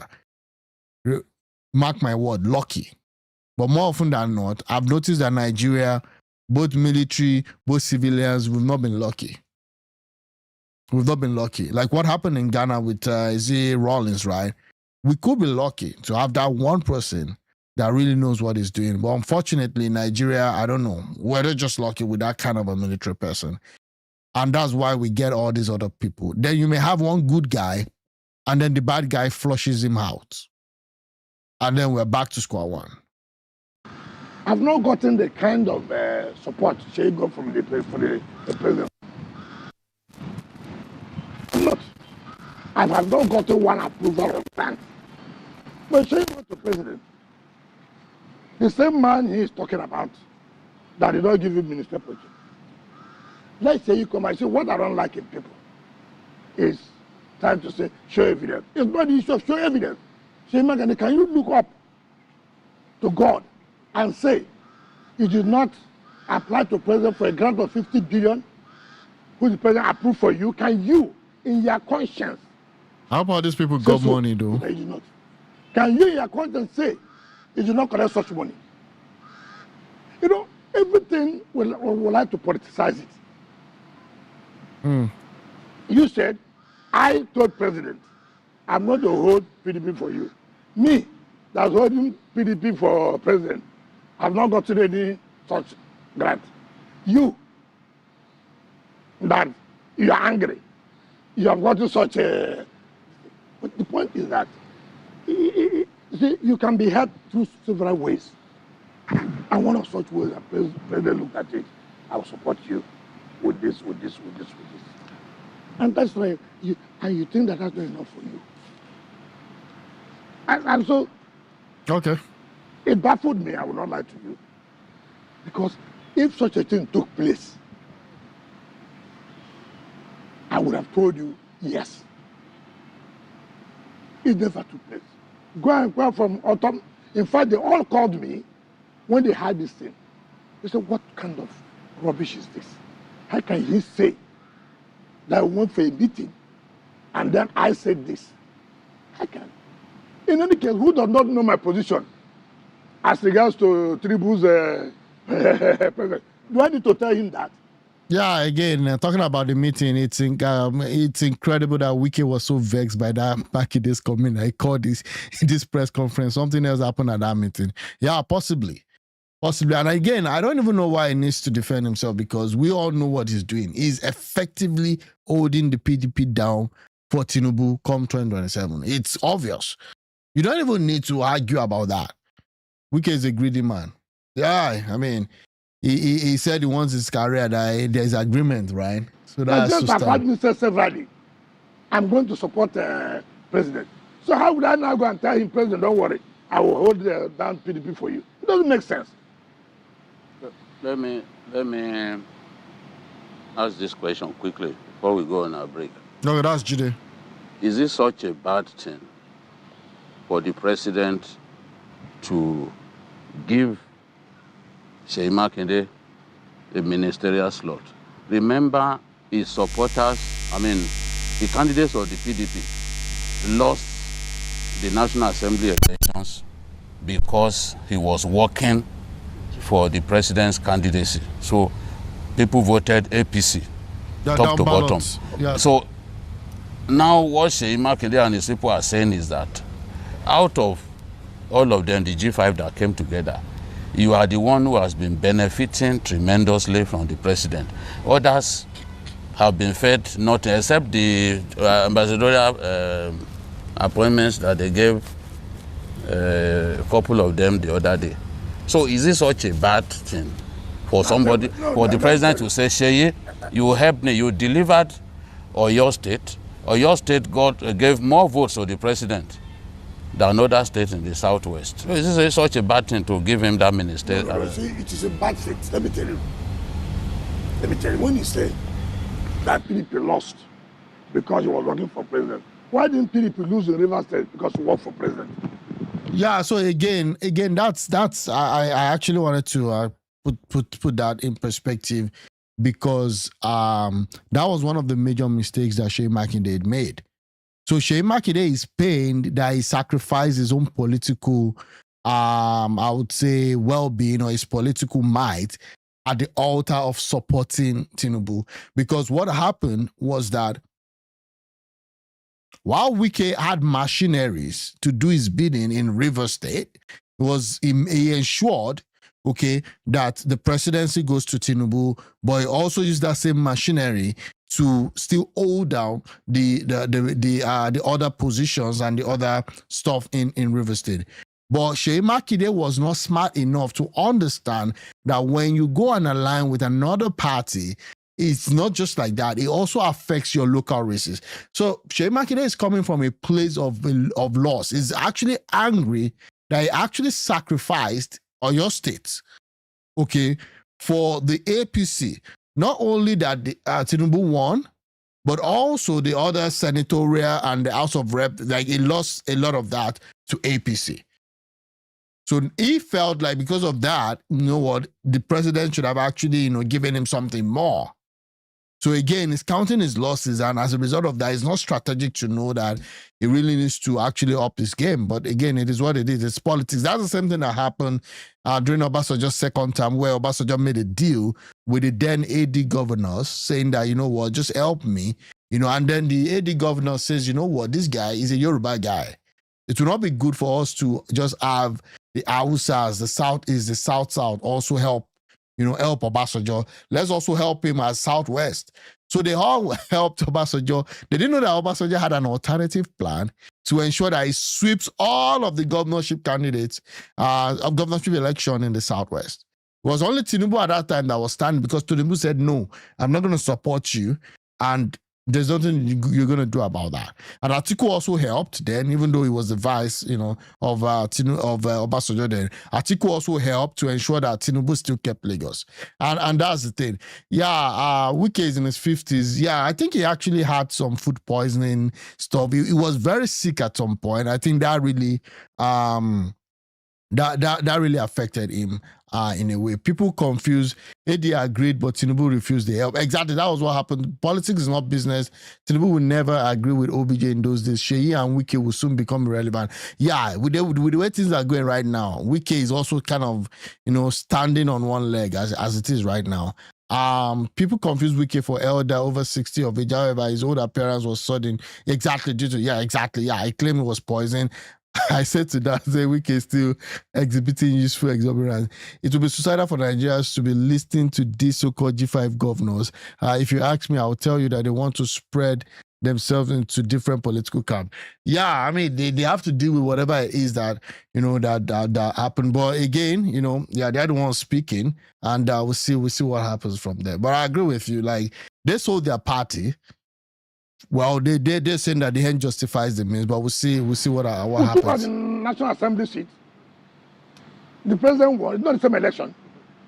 That is not correct. Remember, the president also is a Yoruba man. There's also that sentiment that we have to vote for our own. It's there. It's there. So it's nothing to do with because you work for president. That's how you lost out in National Assembly. It's not correct. If that is the issue, then we would have also lost out in National Assembly here. Because to the same election, we told our people, vote for president, National Assembly, don't vote for APC. And we achieved it. Now, I'm not saying that there's anything wrong in president giving you ministerial slot. But mind you, he's a president. There are things you don't know that he knows. If the president has called you and said, look, listen, there are other things. When he said me benefit, what did I benefit? The benefit is that the position that will come to River State, take for example, WIKE, National Population Commission, will you be given to anybody other than Rivers people? That is the outlook. The position that will go to NDDC, River State must be represented. Will you be given to, because you're a G5, you go and give it to somebody from Oyo? No. No. As a minister, I have a duty to also make sure those of them who were all together also benefit in other ways. It's not only appointment. Like I said, why did the president give such an approval if the president does not mean well for him? But you benefited the Treasury single account, which... What's my benefit of single account? Oh, Treasury single, what kind of question is what kind of submission is that? So Treasury single account is not his personal account now. What is he talking about? Again, yeah, the G5 are struggling for it. Yeah, they are really struggling for relevance right now. I don't even know like if they're going to be relevant outside, outside whatever Tinubu wants them to be. because even they can't go back home, right? The benefit. Yeah, I think WIKE did negotiate very well. I think WIKE negotiated very well. I'm not sure SEYI really knows what he's doing, to be honest with you. The benefit was the FCA. Fubara is only not smart enough to outwit him now that Tinubu needs him. Yeah, and again, I don't know how far Fubara will go, because even people dealing with Fubara also understands that this guy actually fought with his benefactor. So again, I don't know. It's using my money that I said, President, look, if you want anything to improve in FCT, pull us out from single treasury. What is the essence of single treasury account? We are not revenue collector for the federal government. So why should we be a single treasury account? So it's not personal to me. It's for FCT to move on. And they have seen the benefit. So if someone is saying, I benefited, what did I benefit? It's the resident for me to do my job, which I'm doing today. If we are still in a single treasury account, it would have been difficult to carry out some, because at that time, we don't have we can't go to bank to borrow. Because the bank will say, what is the collateral? The money will not go to them, it goes to central bank. But now, with pulling out of single treasury account, we have access to go to the bank to solicit. We will deposit our IGR, collect social amount of money from our IGR every month, give us this loan to be able to carry out our infrastructure. So that is the benefit. It has nothing to do with personal. No. All right, we're going on a break shortly, but I'm sure Rotus will. Yeah. The minister is talking about. Yes, we're still on Seyi Makinde. Yeah. So I want to clarify if Seyi Makinde, from your perspective, is someone who can be trusted, right? You've said he's lied about the meeting. Yeah. The $1 million seems like it's an exaggeration. You've mentioned the amount of money the states have made from IG after the subsidies are removed, right? 2.4 trillion last year to 3.6 or 2.20 2024. All the states have benefited. Now, former governor of Ekiti State, Fayose, said that Makinde misappropriated those funds. The Oyo State chapter of the ADC has come out to say that they should account for the money. His aide in his cabinet came out to say that it was actually, I think, about 30 billion that had been disbursed. And that's so far, still a lot of money. From the government. And then if this was about 4.5 or so, can he be trusted on the use of these funds from the government? Well, I have no power. It is the people there.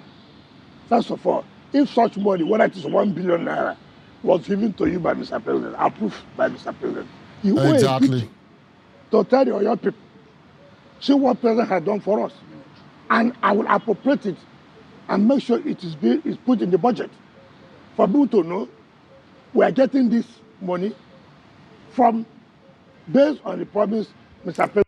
I didn't even know it got so much on that bomb. I think it was a gas explosion or something.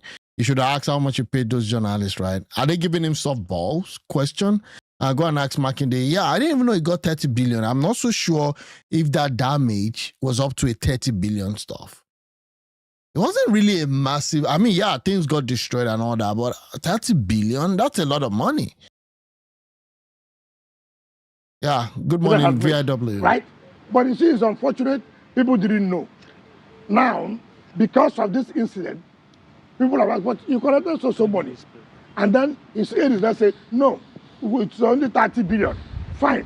Whether it's only 30 billion or 1 billion, did you tell all your state people? Yeah. That Mr. President, by his own magnanimity, approved this for you. So it now behoves on your people to say whether such a person can be trusted or not. Well, if I don't trust, am I going to vote?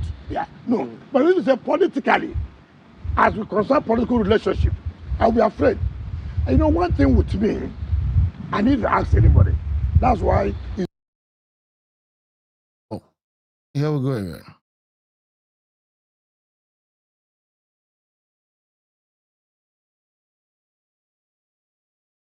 Okay. It's difficult to have long-standing relationship with me. Why? I hate anything that has to do with distrust. I hate.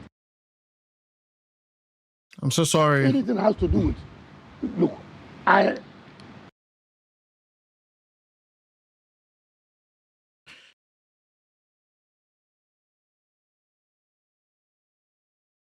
Okay, here we go again. Let me see. Let me just close some of this thing.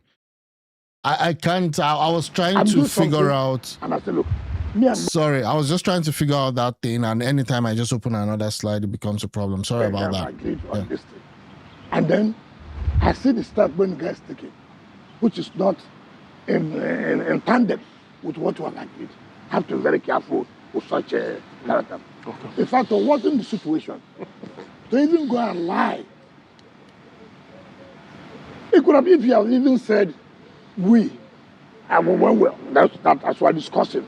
That I said so. Well, I was okay. But to say that we yeah, I got that too. The distrust, right? The president, first of all, who are those in that meeting? You said chief of staff in Saturday. You didn't mention former governor of Abia. You didn't mention former governor of Benue. You didn't mention former governor of Enugu. What was the purpose of that meeting? Who called for the meeting? The president called you for the meeting. We went and said, look, we want to see president. And president said, okay, come to the house. We went to the house, as usual. And he said, look, sir, we are still available. We'll still work together. So what is the issue of saying that we had a meeting and to start with, SEYI cannot. He does not have what it takes to tell me that. He does not have it. He knows. All right. He never called me WIKE. In fact, that's why when I watch him on they say WIKE. SEYI knows he does not have that. And to hell with it, he said $1 million. Who knows? What's my business? All right. $1 million. Did he pay my school fees? Did he pay all your state people their school fees? All right, yeah, again, don't try WIKE politically WIKE. Anyway, WIKE, MAKINDE is not like we said before. He's not really. He's a lightweight. SEYI MAKINDE should have told your people that the president gave them money after the explosion. That goes to say he cannot be trusted. I'm just even surprised that they are even now coming out to say it wasn't 50 billion, it was 30 billion. So how was that spent? Didn't that go through the state assembly? Kind of, On a serious note, though, that was not wise of MAKINDE to go and expose their discussion with. Yeah, you don't. Even there's been a lot of times when you better just not comment. Oh, I don't discuss, matter of whatever with the president. So now, if they're in a meeting, because it's still a governor, and no matter your personal vendetta with your political adversaries, or people that you're actually, juggling for position and fighting with, you have to also still understand that your people who you are actually elected to represent should still be your primary interest. So right now, for the remainder of your tenure, you're now having a kind of a friction with the president, which, again, it's fine. He has the right to do that. But again, you have to also look at it that what about other things that could still be beneficial to the people that you're representing and the people that you're serving? You don't want to be picking a fight with the presidency at this point, in my own opinion, or at least even if you pick a fight, still ensure that business can go on. Yeah, you cannot. Like if they want to have serious discussion now on something that is kind of, highly confidential, it's going to be very difficult. Again, I guess he's also trying to play his hand. And I think it's bitter, to be honest with you. He lost a lot of seats at the National Assembly because he supported Tinubu. People just voted down ballot. And that's the problem, But again, he should have told people about that money. People should know. Because I know that some people that had their property impacted, I'm not even sure if they got the full, if they got the full monies to be able to restore their property to the pre-disaster level.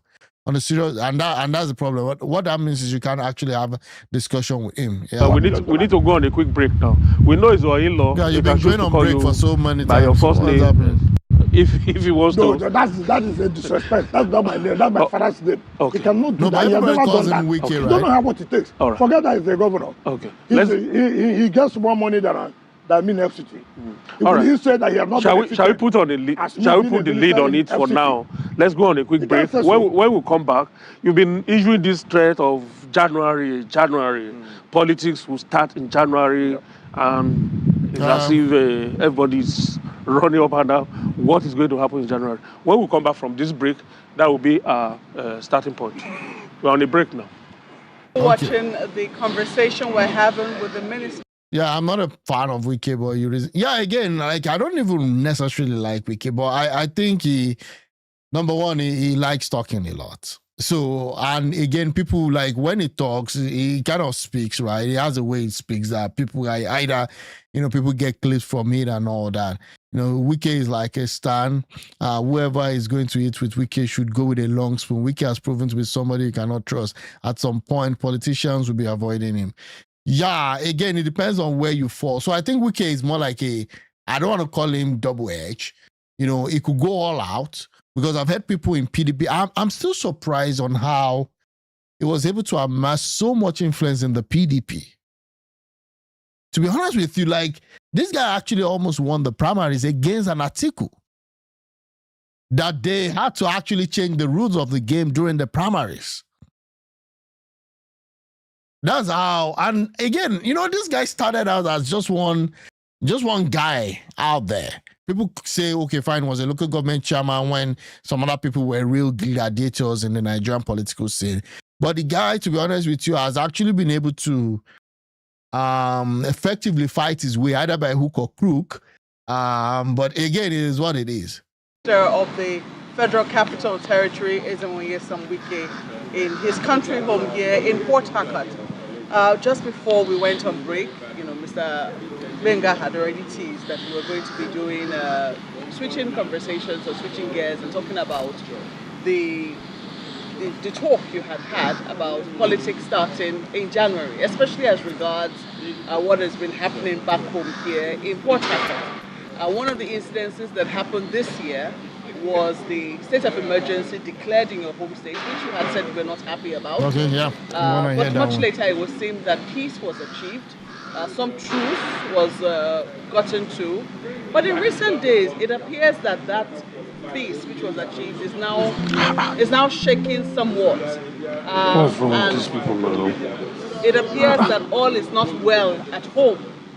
So this is coming on against the backdrop of comments by the governor of the state, Siminalayi Fubara, that it seems that he's now been given the all clear to join the All Progressives Congress. Is this a part of the plan? Or is this something that has happened behind your back? Is this something that you are aware of? Because the comments that you have made in recent times suggest that you might not be happy with that particular development. I cannot say that I have any right to stop somebody from associating with any party or whatever. And from what you've said, there's nothing left that anybody will say that why you still want to remain in PDP because of the leadership tussle. The only thing I say is that so many people think that when you say your mandate will stand, that gives you automatic ticket. And that's what I said, though. That does not give anybody automatic ticket. You have to work, you have to earn the ticket for you to be able to represent your people. No, but again, let me just read this. WIKE used 8 years to create a structure, was trying to replicate. Yeah, exactly. That was what it was trying to do. It was focused and created a structure. He made it an ambition before and during his governorship time. Yeah, he tried to do that, but again, I think he failed in the area of having Fubara come in because he felt like he was going to be able to control Fubara, but Fubara was very difficult for him to control.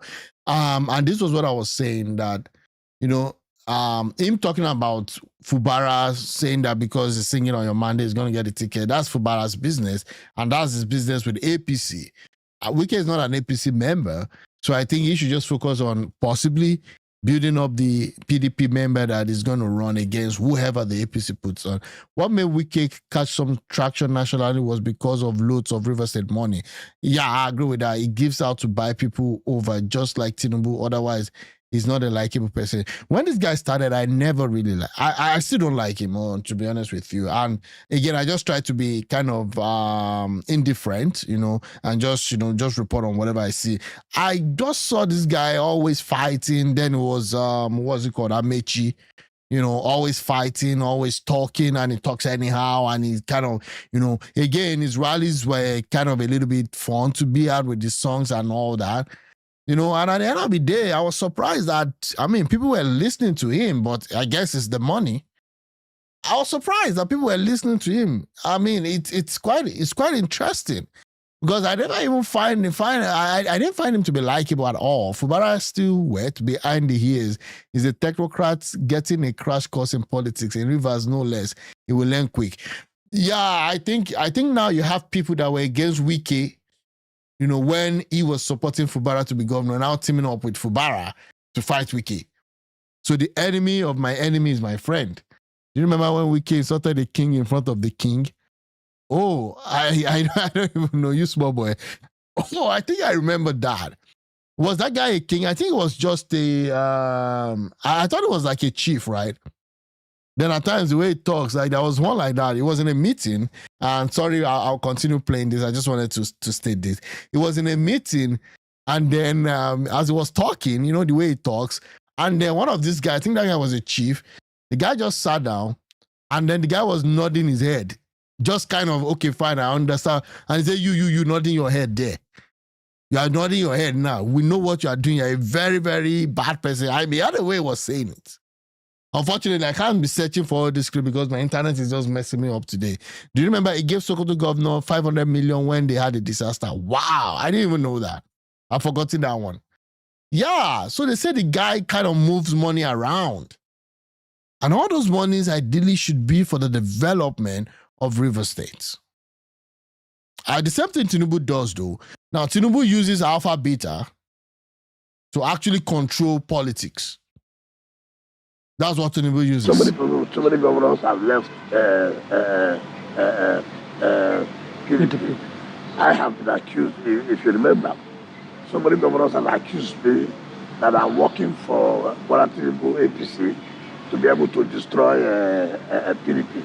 But the same people have also left PDP to go to APC. So they're not surprising that my governor had to go to APC. No, they're not surprising. It doesn't need my clearance. I'm not the owner of APC. So it doesn't need my clearance for him to say that. It's natural. You saw that assembly people left for APC. You saw that all the party council chairmen left for APC. I mean, it's natural that the governor will also have to leave for APC. Yeah, but the comments you have made suggest that these are developments that you are not happy with. For instance, in recent times, you had a meeting with leaders from Obiakpo and other local governments around the Query saying that we cannot be used and dumped. Agreement is agreement, and other such comments. And people are suggesting that this has to do with the defection of the governor. This also has, and you can correct us if we're wrong. Does this have anything to do with your relationship with the president? Because there'll be questions as to who's using who and who's dumping who. No, it has nothing to do with the president. At all, let me make that clear. It has nothing to do with the president. I had to go to Tor to thank people. Remember, if you are not in the States and you are away, the likelihood that people may want to be able to change their mind towards your leadership. And then you find out again that despite the fact that you're away, people are still willing to be with you. And this period demands that look, go back to them and say thank you for standing with me all this period. And because to show gratitude is one thing that God loves so much. And if you show gratitude, the likelihood that you get more things. So what I said about that is that, look, and so many things were rich. And we believe that the other party, the assembly, and the other parties have been able to, play their own part. And it's expected that the governor and some people should be able to play their own part. If that part is not being played, and then you think that the only way you can achieve it is by saying, okay, let me join the party where the president belongs to. No. What was saying, look, there was a truth. And certain things were agreed. And there's a need for you to fulfill those things. And the assembly should also be able to fulfill their own part. So that's what the point I'm making, not a question of using me and dumping me. No, that has nothing to do with that. So as a yeah, but again, I think the agreement was just too much, yeah, showing support is, yeah, I mean, thanks for the call out. Thanks guys for watching. For those who have not subscribed, I would appreciate if you could do that. I really do appreciate your help. Hi Abayomi, and hi others for joining. Yeah, food for thought. If our beta was such a success, why did it need to call the French government for capacity building with tax collection? I think it's a deal. I think he's making a deal with the French government. I think there might be another side to that we don't see. Remember, the way he runs his government like a mafia. I think he has a deal that he has made with the French government, and that's a problem. I don't trust the French government at all. These guys are being pursued from other countries where they've had substantial influence. I don't think it's time for us to open our doors to them. And it's made so much money. I mean, Tinubu from Alpha Beta. Alpha Beta is the tax collection arm that Tinubu owns. And he uses that tax collection, to serve Lagos and some other states. I must confess, I never liked WIKE as he wants to be like what Tinubu is to Lagos. That's why he fought for Baratu. Yeah, that's it. That's it. And he's talking now about the truce. What was the truce? So I guess it has to do with money and appointments. Those are the two things. Appointments and money. Of course, contracts, when I say money, that's, it could be contracts, it could be jobs, it could be different kind of stuff, So I guess that was what Fubara said, no, I'm going to cut these and I'm going to do things my way. And I think that's where things went south between both of them. Politically, WIKE can be president. No politician in their right mind will choose him as VP. Mathematically, WIKE doesn't even add up to VP. What's left for him? Set it to an appointment. I think it's just an appointment. It's going to help Tinubu win the 2027 if he wins. And then it's going to be maybe the second time FCT minister. And after that, I don't see much for him, but never say never, right? WIKE to me believes that he's stronger in leadership more than any other previous governors from Rivers State. Otherwise, he should have known that his tenure has finished. Exactly. It feels like he could actually, and that's what really has been happening. Amechi did his own left, WIKE did his own. But WIKE was kind of able to still control things. Even when Amechi was governor, this WIKE was actually using Abuja's might to terrorize Amechi, even before he became a governor. Because I remember then, he was part of the patient's Jonathan's cabal. And it was actually frustrating. It was actually frustrating Amechi at the time. WIKE to me believes he's stronger. Yeah, again, that's it. Follow up to Mokwe's question. One of the contentious areas of the disagreement before the state of emergency was imposed was this issue of structures.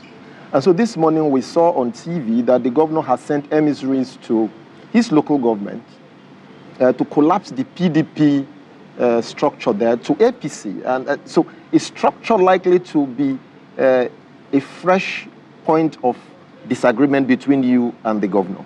I don't know about collapsing. The chairman of the council there is APC. And like I actually told you here, there are 22 local governments. Out of the 22 local governments, you have about 20 being APC and two being PDP. The likelihood that those two will join APC. And if they do that, it means that working together, they have to collapse whatever structure they have. First of all, when you say you are joining the party, there was something you have to offer, right? Like some other states did. The governor is moving. You have assembly to move it. You have council chairman to move it. You have party chairman to move it. You have national assembly to move it. Well, in this case, these people have already left on their own, by their own volition. So assembly was one that took the first decision. Remember, when this assembly defected before, they did not defect. What they said, on your mandate we stand. That is not defection. Because all they said they were going to support Mr. President. Yeah. And then the night came out to say, well, this time around, in supporting Mr. President, we have to join his party. And the same thing has happened to the other candidates of PDP who say, look, we're also defecting to APC. So it has nothing to do with the local government collapsing APC, PDP structure. For here in River State, I can tell you, we have always maintained that Mr. President will be supported.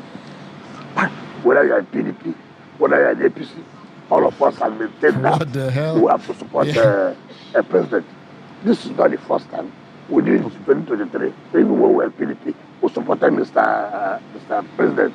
But the point I'm trying to make is that so many people are now thinking that the moment you shout on your mandate, it becomes that is automatic that you have a ticket. I don't know. That does, supporting president has nothing to do with that. We are supporting president. Does not mean that we must have automatic ticket. We are supporting president based on certain factors, which we have seen several. Yeah, but again, I cannot get that.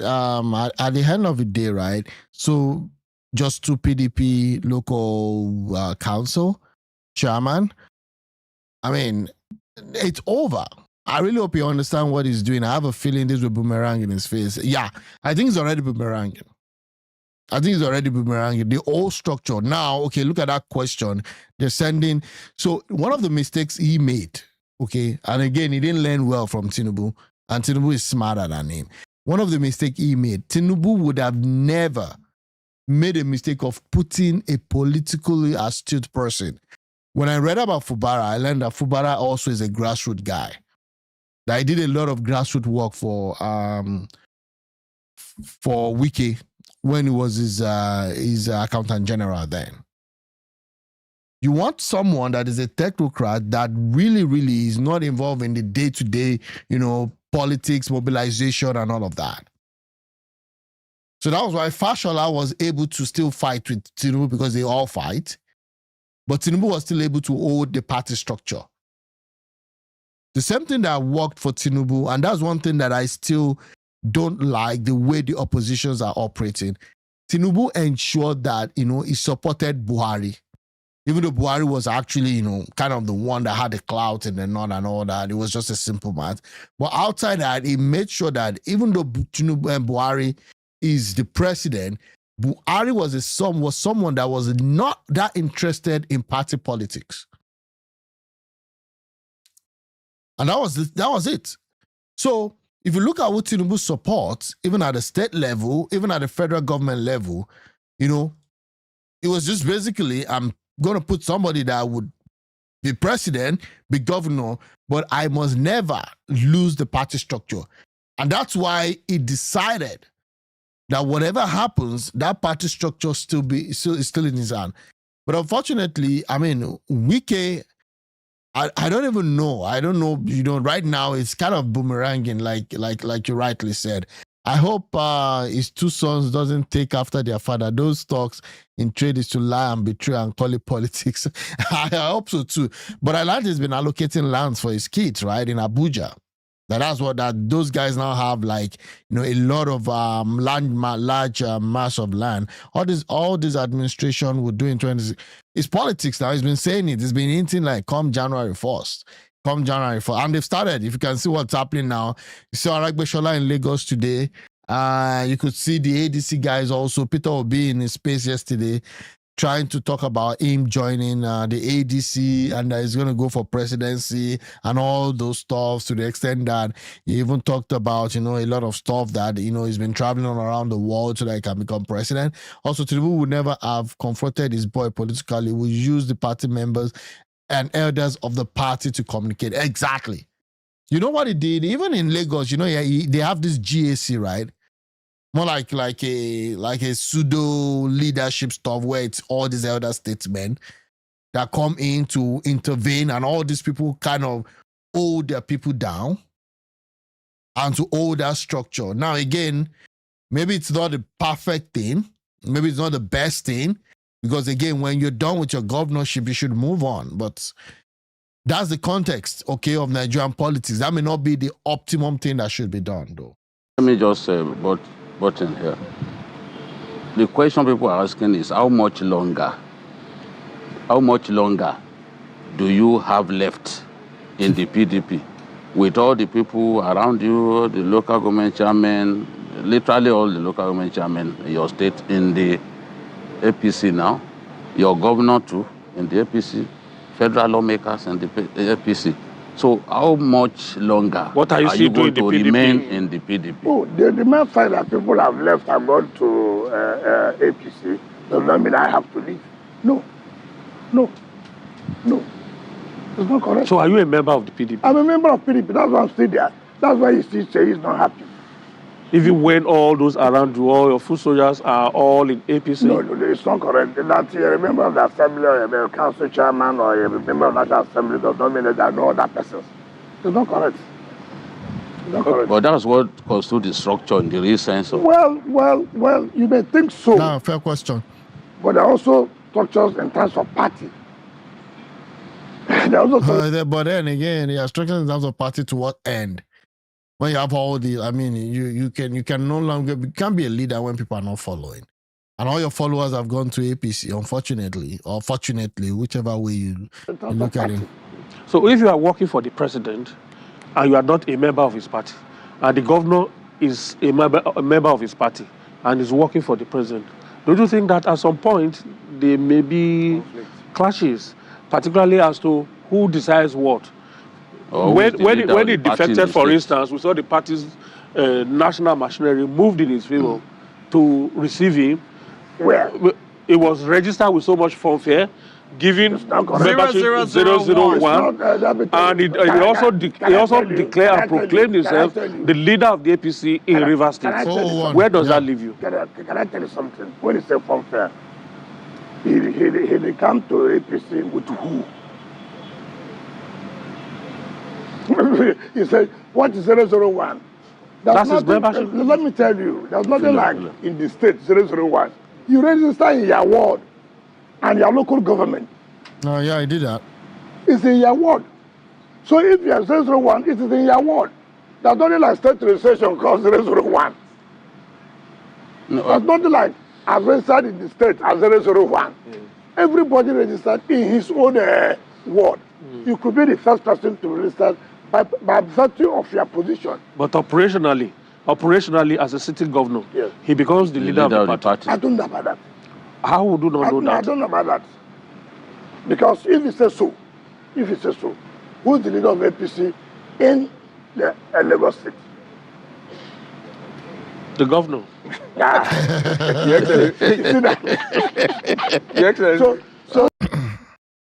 So, but it doesn't work that way. Hi, Adebayo. Again, yeah, what's left for him? I wonder the kind of agreement these lots have. We are in a jungle politically. Exactly. I agree with the question. You've given out, all the structure is gone. But again, I'm waiting to see what happens in 2026. I'm waiting to see how he emerges from this. If he can emerge from this, then it would have been it would be a political gladiator. But I'm not sure.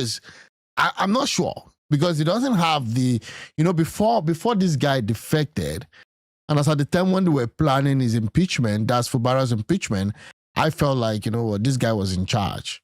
But right now, I don't think he's in charge.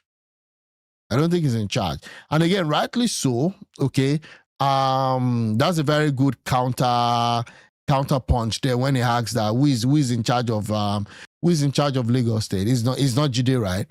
Because if Jide was in charge of Lagos State, they won't bring back this guy. Is he Obaseki, right? No, not Obaseki. What's his name again?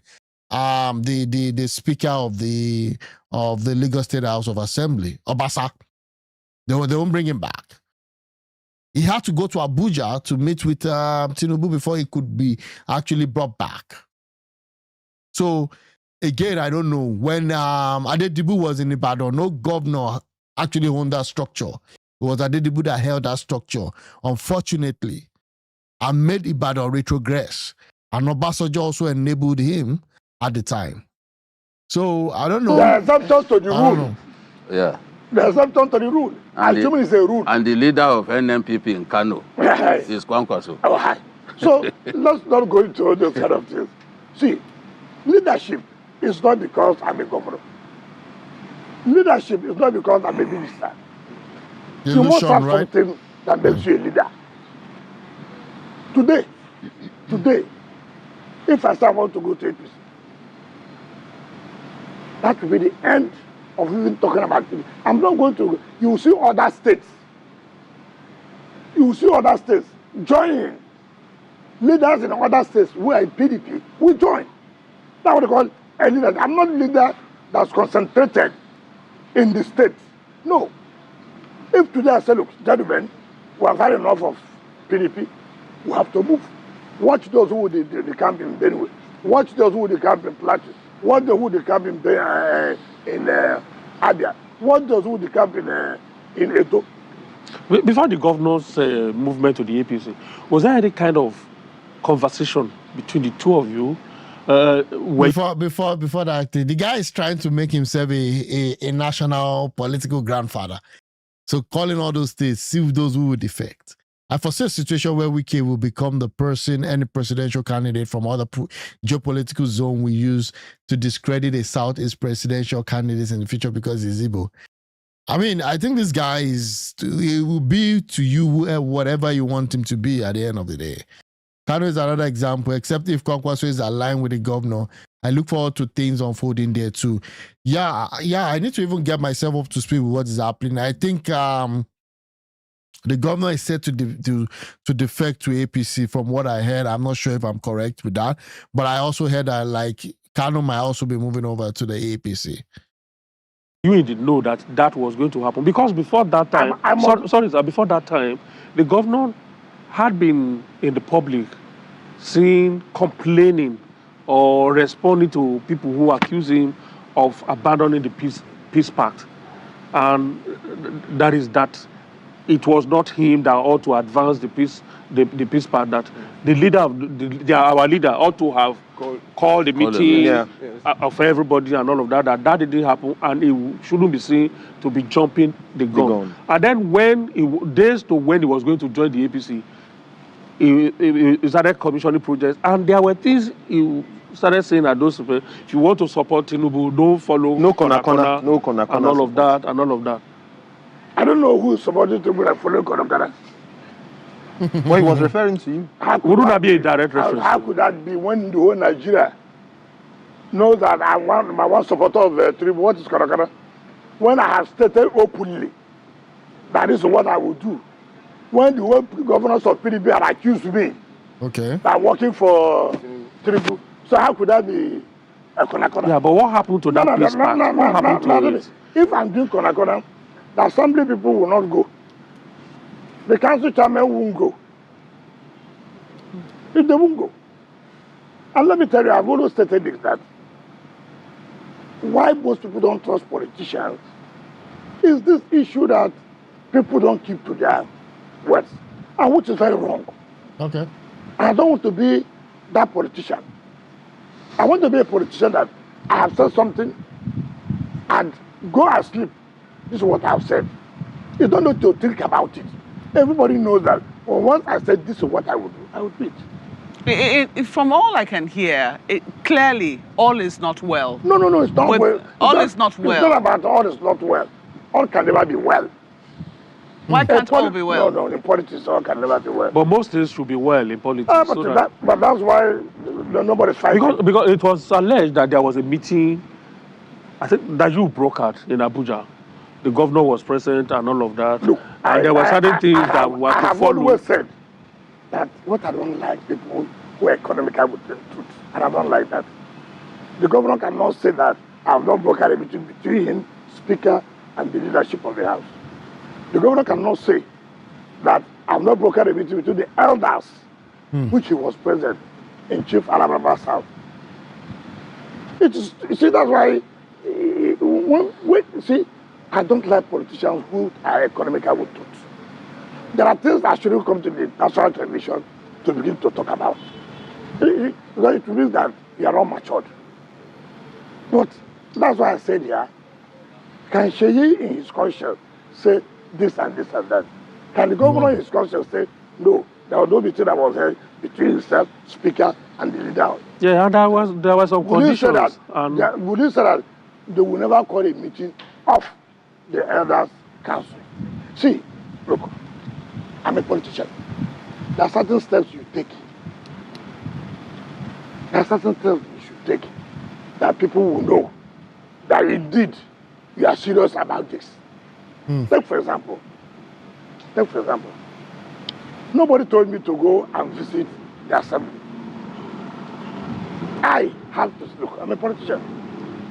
Assembly, I'm coming to visit you tomorrow to say thank you for your support.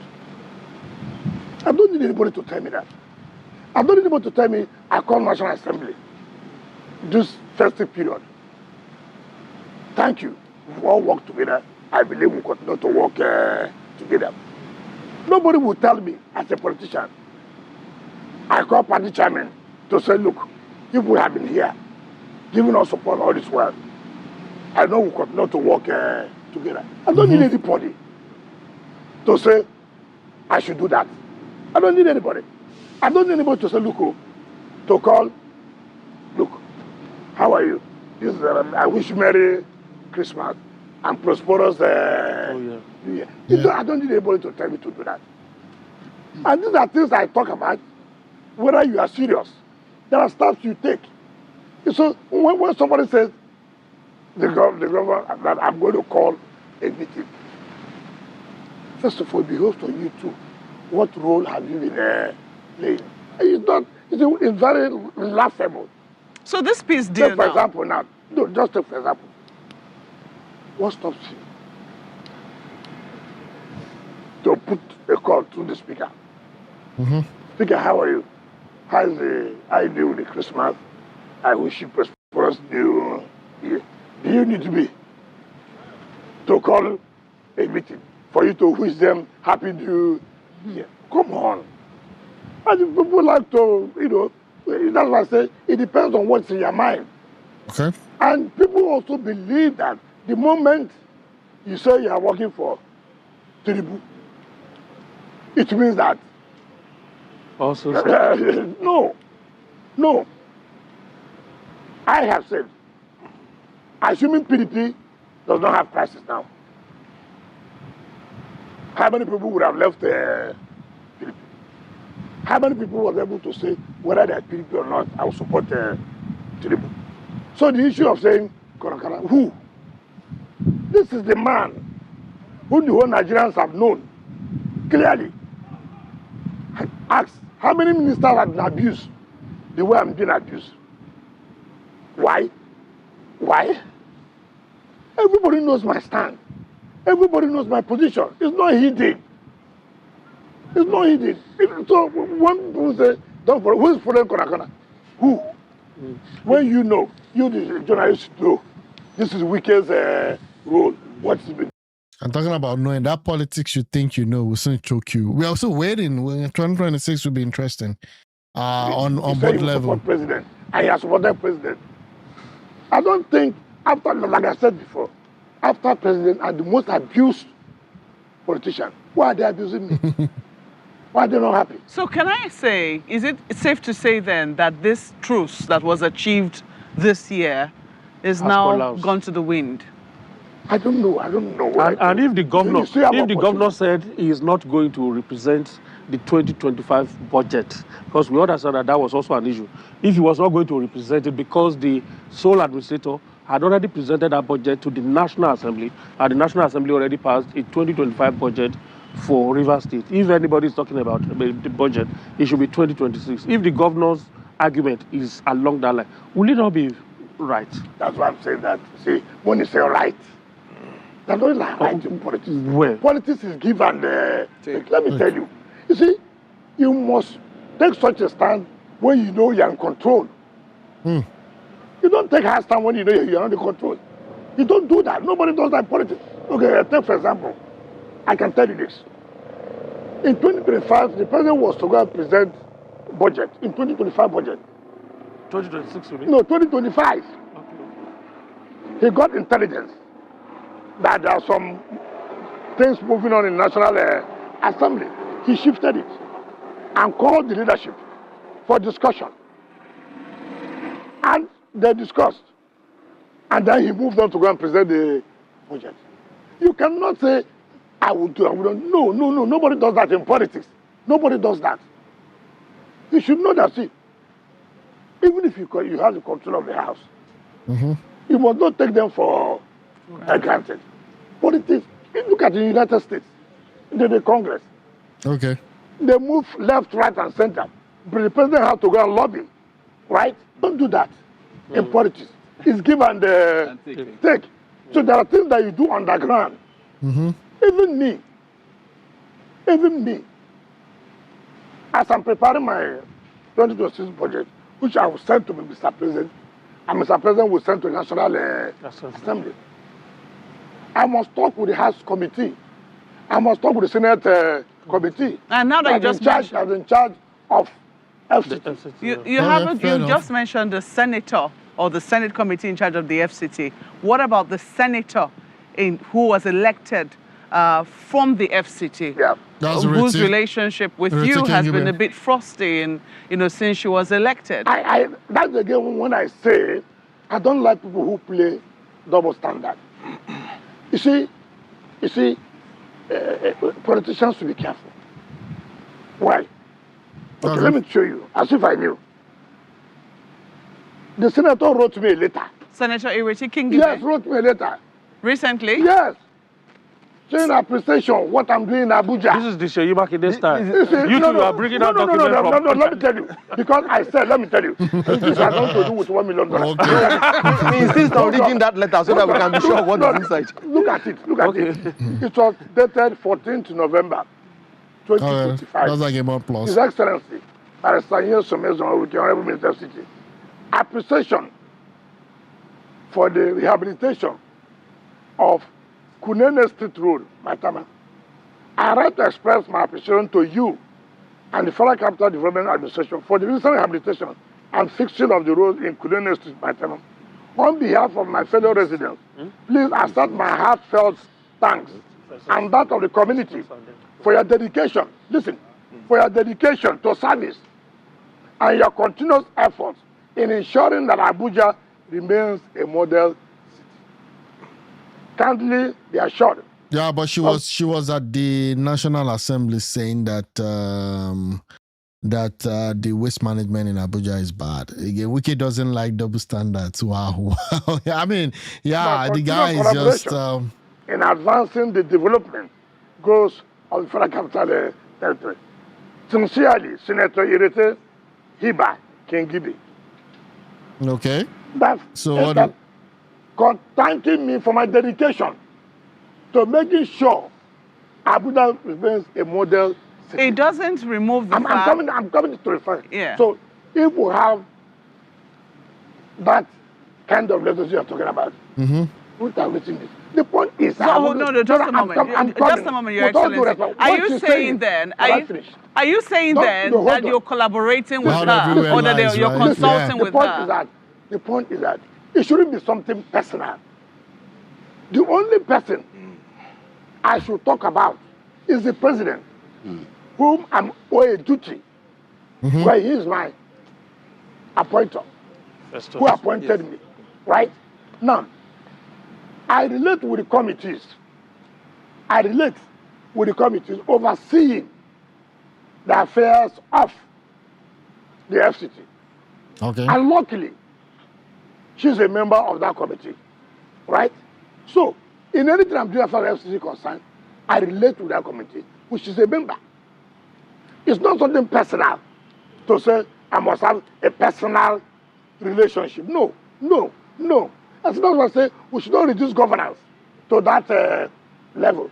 The moment I have a relationship with the committee overseeing the affairs of the Senate, of the FCT, and you're a member of that committee, that is enough. But you heard only recently, the senators were upset. They raised this issue of Abuja being filthy on the floor of the Senate.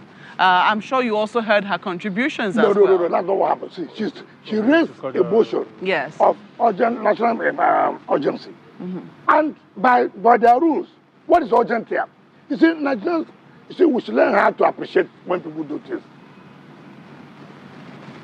No, but there were a lot of reports. There were a lot of stuff being said. And again, that Abuja is becoming, that a lot of places in Abuja is turning to a waste. You have a heap of waste all around the place because it wasn't handled well. And that was why they had to bring it to the Senate. I mean, if everything was okay, then you can't bring such a motion to the Senate. You're going to be regarded as dumb, right, for doing that. So again, I just want to know what's going to say about this. Hi, Oluwale. You have commended me for making Abuja to be a model city. If that is correct, the mere fact that there are two areas that you think have not been done well does not generally mean that you are not doing well in Abuja. No. Yeah. And I have told people to learn this. Okay. That today, look at what Abuja used to be in the past 10 years. Is it what it is today? Which means that's appreciable improvement in terms of security, in terms of infrastructure, in terms of... When we came on board, you cannot... without security, in terms of sanitation, it was bad. And I told you, we never gave us a job. It was given by the previous administration. And they are telling how to expect before you can, and then you have to do a procurement, and it is not easy. And by now... Yeah, but again, by now, you should be able to have, handled that very well. It's complaining about the procedure instead of addressing the issue. Yeah. You see that there's a change. Yes, before there was, because we had to do new procurement for new people to take over the sanitation matter. And we must be patient. But you cannot have a modern city which you have appreciated me, and then you now go back to say Abuja is filthy. Okay. I mean, it doesn't make sense. It doesn't make sense. Okay. What makes a modern city? Your Excellency. If a city is dirty, it cannot be a modern city.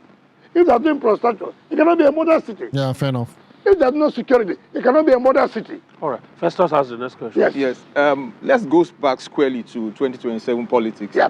And you just said that politics will start. You will start January. politics fully in January. Yes. Most people think that what's going to happen in 2027 will be a rematch of 2023. But so much has changed between 2023 and now. Today, APC has well over 28 governors, and your party, at least your nominal party, is in legal coma. The party that's appears to be rising is ADC. ADC, right? How much do you rate the chances of that party? Because we also understand that on January 1, Obi will be joining APC formally. ADC formally. And people have said that if the opposition had come together in 2023, they will have had a better chance of defeating the incumbents. So today, how do you rate the chances of what is now the left of the opposition against the president? Do you agree that it will be a rematch of 2023? Now, let me tell you something. It's really unfortunate. I've said it clearly. And whether anybody wants to believe it or not, if there should be any opposition that will give fight to APC, it should have been PDP. Yes. I don't know where you are saying that ADC is rising. I don't know where they are rising. Mention the state where they are rising. Mention. You see, I don't like this newspaper politics. Every politics is local. As per the issue of presidency, we have agreed. But those who are supporting us, now look, it's likely that PDP cannot have that chance now to take over the presidency. That does not mean that PDP cannot win a state. That does not mean that PDP cannot win a state. You must fair enough. Take, for example, if I come to Rivers State now, for example, and I say I'm going to support PDP, for example, or PDP is going to get a gubernatorial the tendency is that council chairman, House of Assembly will support that. It's leadership. I've always told you, when people have confidence in you, don't betray it. And that confidence, as far as I'm concerned, you cannot take it away as far as Rivers State is concerned. You cannot. You can't.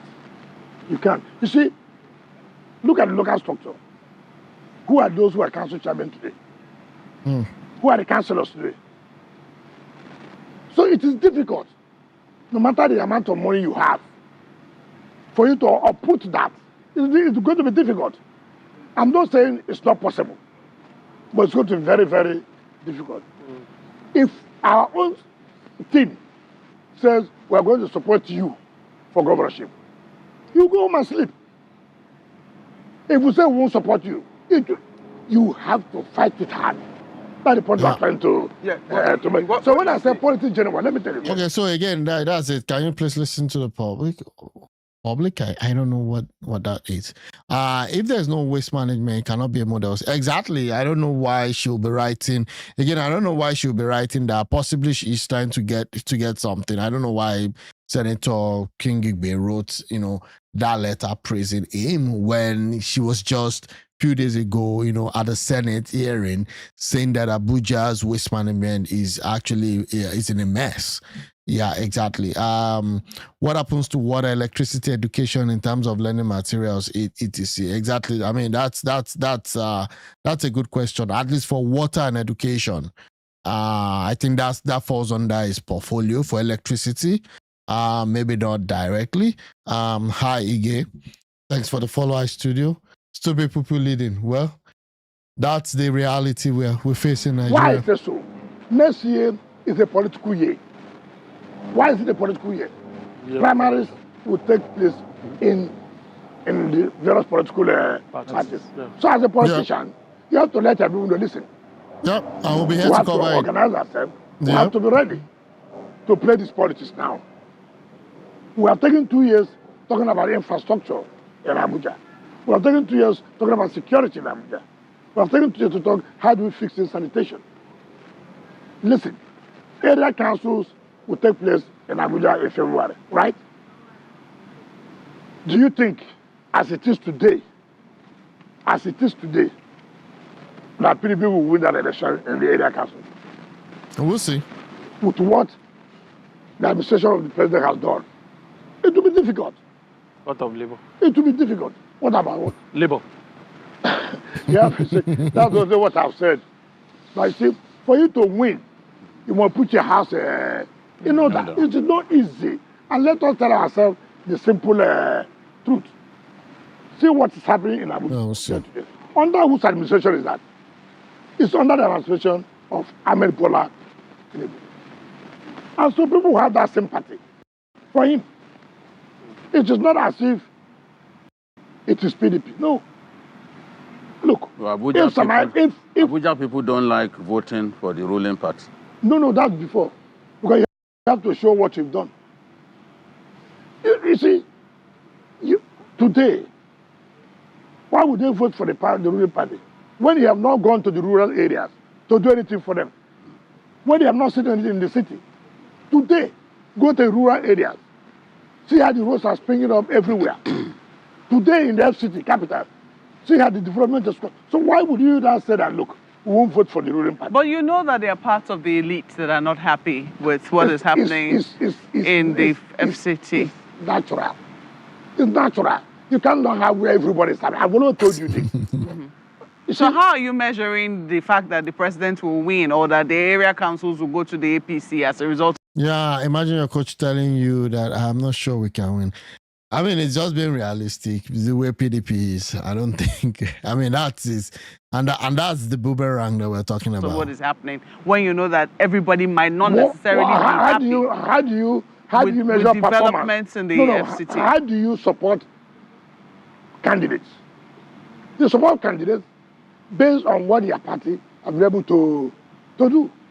Let people, whether you like Asuwaju as a person or not, shouldn't be, is what has he done to change FCT? So for some people, it might be what has he done for the FCT? But for some people, it will be what has he done for me? No. You cannot do everything for everybody. It's not possible. Even if he stays there for 20 years, it will be difficult. But that's the correlation that politicians need to make. No, please. No, that's not correct. Today, if I'm supporting area council chairman, I have a reason to say, vote for this person. Why would they vote for him? They vote for him because I can count. Gwagwalada, see what we have done. Buhari, see what we have done. Abadi, see what we have done. That is the truth. Except you have a personal thing. No, Your Excellency, let me put it like No, this. no, let me tell you. Okay, yeah, we can boldly saying what is happening if it's under leadership of APC. Why don't you say it's under Ahmed Tinubu double standard? Again, yeah, I think the hand is the hand of PDP, the voice is the voice of APC. Let me tell you. You won't even let me land on the question. No, you have said elite. No. Hey, look, let me tell you, who are these elites? Maybe not just the Well, elite. land and rent administration is a key area of concern in the Federal Capital Territory. Yes. There are feelings that land is being taken arbitrarily and partiality in land and rent administration. And Mope was talking about disaffection. This is potentially an explosive. Can I tell you that? That's why there are certain decisions you take that will not be palatable to everybody. It has been like that. And when you take a decision that affects the elite, obviously, somebody has come to make a change. And that change is affecting you. Suppose they then make political gains out of that. Oh, how many of them? How many? Well, Look. Take for example, in the river park, I have no business. People should know what is the history. That is a land that was given under Obasanjo administration to some Ghanaians who go under Jonathan something. Now they came and said, look, we needed partnership with some Nigerians who will be able to help for approval for development. That's how they had the issue of Polo Homes. Polo Homes does not have any agreement with FCT. No. And unfortunately, that lease agreement had expired. And what we did, in order not to deny Nigerians of that property they've got, it was okay. Look, Polo Home, you have no business with FCT. Jonathan something, not Jonathan as president. Sorry, you understand what Jonah I'm saying? Jonah. So now, the agreement you had with FCT had expired. But we must protect Nigerians, our other people who already have gotten property. And what do? We give them direct CFO to protect them. Ordinarily, if we go by the rules, whatever you are doing with Polo Homes will not stand. Will not stand. Now, and I said, look, we will cancel the CFOs that the Polo Homes are giving and give to those Nigerians directly. They don't have their direct CFO, not under this with Polo Homes. Well, by law, there's no relationship. But people don't want to hear the truth. And we're saying nothing should go ahead again. And the man went to court. He went to court. Instead of him to wait the outcome of the court, he using that to say, oh, let us be developing. Nobody does that. I signed the development control directive. Go and bring the whole thing down. You can't go to court and using court to now begin to develop when you don't have the order. Your Excellency. No. So people should know that it is difficult. The government did not do it yesterday. Does not mean the government will not do it today. So many things happen. And you know a lot of them have complained. And now you see a government that is taking position to say, look, it can't continue this way. Yes, it will affect you. That's the sense of government. Look at this. It's been saying a lot with respect to land allocation and all that. I mean, there's also questions that is grabbing land and allocating to people that are his cronies and all that. WIKE, please give way to younger people. Someone said WIKE is too young. Chigozi. Yeah, I mean, I don't know. Based on Nigerian standards, right? Now, this confirms what Makinde said. WIKE has vowed to remain in PDP, holding it down for Tinubu to scale through. Yeah, I mean, that's what he's doing. And it all indicates that is what he's trying to do. Right now, he doesn't even believe that PDP should have any chance at the federal, at the presidential election. And that's it. I feel terrible for Nigerians because the media are conspirators of this disaster we are facing in this country, giving voice to known and real enemies of the state. What would have been their option? To be honest with you, and I do agree that in a way the media is kind of complicit in a way in all of this because at that level they have the budget, they have the manpower. They should actually be also, going about doing some investigations that would really, really bring out some truth.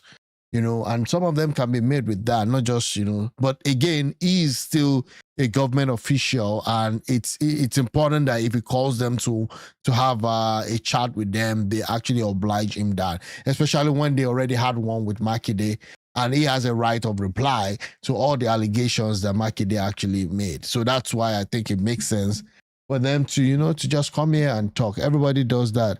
You should file an injunction alongside your response. People like WIKE should not be given airtime to continue, no matter the juicy offer. Is paying for the airtime.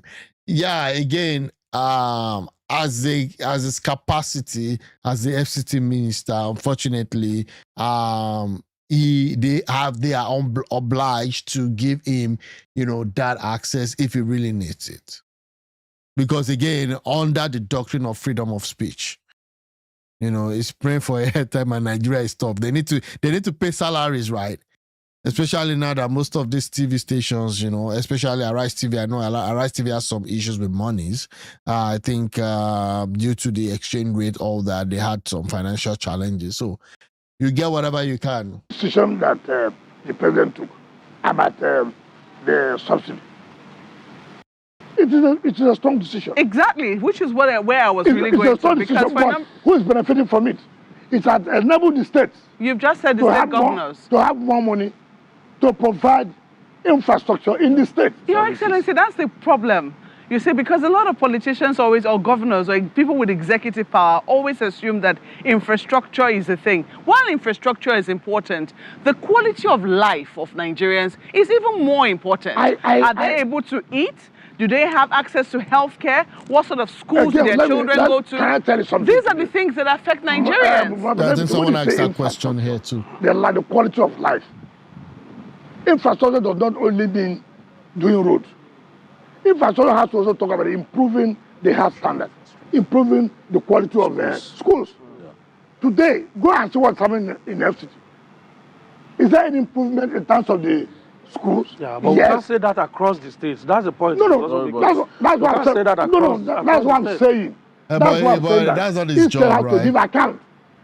I am giving account in terms of FCT. That's the point I'm trying to make. Unfortunately, it's a federal structure where the president cannot, as his school principal, begin to hold the cane and flog governors to come and account for extra monies they've gotten since subsidy was removed. Look. Is the people job now of those as a journalist? That's what I'm saying. It is the people that will decide. But if you are saying in FCT, can they say that improvement in terms of change of quality of life? One thing I've always told people, you can also say, for example, if you don't have a good road, that will affect your life. And negatively. It certainly will, Your Excellency. Let me concede that to you. First thing first. It certainly will. But let me also say... let me finish. Let me finish. First thing first. Can you today go to work? How? Yes, because the roads have been opened up. Can you today say there's improvement in terms of our schools? Yes, they are renovating the schools. Yeah. Can you today say, look, there's quality? What makes quality of school? Exactly. I'm coming. Infrastructure is only one of the factors. Not only having teachers. No. You can have good teachers without a good learning environment. Quality of life of those teachers. Learning environment. You cannot. You cannot affect. So you cannot say just when you determine to say, oh, you are not doing anything. You cannot say that the government of today is not doing anything in terms of improving the quality of education. All right. One second. Honorable Minister, Rotus has something new to throw into the mix. Just to follow up on that, safety is what I want to ask you about, just to follow up on safety. So the Presidential Enabling Business Environment Council has its 2025 rankings of the states. The FCT is in the top 5. It's Lagos, Kaduna, Oyo, FCT, and Ogun State. But me talking to entrepreneurs that are there, they've talked about the roads, they've talked about the flyovers, the infrastructure, and they've commended your leadership of that. But they do talk about safety. You've seen what's been going on with the insecurity around the country and so on and so on. So what are you doing to make things more safe for business owners and individuals? And that is why we're making the environment to be enabled, to create an enabling environment for business to move on. That has to do that you have to improve security. If you don't have good infrastructure, you cannot talk about doing business. You cannot. Let people not run away. Our problem is that we think that these things have to be done at the same time. No, no. Take first that for government, for infrastructure, for business to improve, there must be good road network. It is very, very critical. It's one. Okay. Two, there must be enabling environment in terms of security. Have we improved the security in FCT? Would you say no? Would you say no? No, you can't say that. Well, that's what he's saying. That's what the report says. That's what I'm saying. That's what you said here in terms of ranking. Yes. That Abuja has improved. Yeah, but in terms of security, that's what I'm saying. Which is a component of that report. You cannot be ranked. And when there's no improvement in the security, you cannot. You cannot. What about health? Right? Yeah, someone asked that question about healthcare. Healthcare is next to zero. Make a statement actually. Made a statement. Healthcare is next to zero across Nigeria. The problem about health is that, one, you will have provided, first of all, you have to talk about infrastructure in terms of health. You have to talk about it. You have to. Are we doing anything in terms of improving infrastructure in health? Certainly, yes. Yes. But, you see, when you say, you cannot only take one issue for you not to say nothing is happening. It must be cumulative. Yeah. For you to say Abuja is doing well in terms of business. Why are they doing well in terms of business? Because certain parameters are used to judge. So it's not good when you sit down, you say, okay, this is not working. And therefore you conclude that nothing is going on in Abuja. I've told people, take things step by step. Yes. As it is today, go and see the contract that have been awarded in terms of improving on the schools. Not less than 200 schools, as we speak now, is going on with renovation. If the schools, you don't have good infrastructure, if you don't have the best teachers, it will not work. Yeah, but Your Excellency, we cannot remove the place of teachers, quality teachers, that is quality health that professionals. That is the problem you are having. You are saying that, first of all, take it that, are they taking steps, first of all, to improve the quality of education? And what are those steps? Improve an infrastructure in terms of schools. You cannot, I have always told people this, and that is the mistake in assessment. You don't just say, oh, you cannot say things are moving when the quality of teachers. No, no, no. First of all, you talk about quality of teachers in terms of the quality in terms of training. Yep. You cannot say, if you have good teachers and there are no good schools, it will not work. Can I ask you, how would you measure? Let's go. No. Because we want to have some, we need to have some quick takeaways. We have just about 5 minutes left. Just about 5 minutes. And we need to have some quick takeaways. One is on the issue of... You are asking a question. Okay, do you want to ask? I thought it was my time. Okay. All right. We cannot deny that governors have so much money at their disposal now. I know a governor who takes on the average 77 billion naira a month, one of the South-South governors. Wow. What advice do you have for these governors at this time? I also know a governor who admitted that he has done in 2 years what he didn't do in 4 years. In fact, it's the Kwara governor that told me this. So some of them are doing something. But in what areas do you want to see improvement on their part so that people can feel the impact of this subsidy removal that has brought in some people? That if the president has made it possible for you to have access to funding, what it means that you have to use such funding to improve the quality of life. How do you talk about the quality of life of citizens? You talk about good schools. You talk about good road network. You talk about improvement in Okay, we're getting to the end of the interview and or the media chat, whatever he decided to call it. I think that at the end of the day, the governors need to be held accountable. Most of the time, they actually they just get away with a lot of things. With the monies that they receive right now, I don't see a lot of them pulling their weights. I mean, paying salary it shouldn't even be the one thing and the final thing. Each governor should still be interested in ensuring that he is able to liberate his state and make his state highly productive and highly prosperous. And I don't see that really happening at the state level. I know we all focus on the federal because it's juicy, right? It's easy targets. They're all there. You can easily see them. You can easily know what's happening. In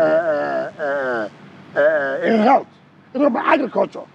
Yeah. Yeah, but again, it will be wrong for you to say that because all these ones have not been done, therefore nothing has happened. It's wrong. I've told people that you have 4 years in office. You've taken 2 years. No, but You still have 2026 is another 2 politics, right? years, which means you still have opportunity to change things. So if I have said, look, we have done good roads, we are doing renovation of schools, that means we are taking steps to improve the quality of life. Whether anybody likes it or not, when you talk about assessment, when somebody comes to Abuja, for example, what's the first thing that matters? They will say, look, Abuja is not changing. Why is it not changing? The roads are bad.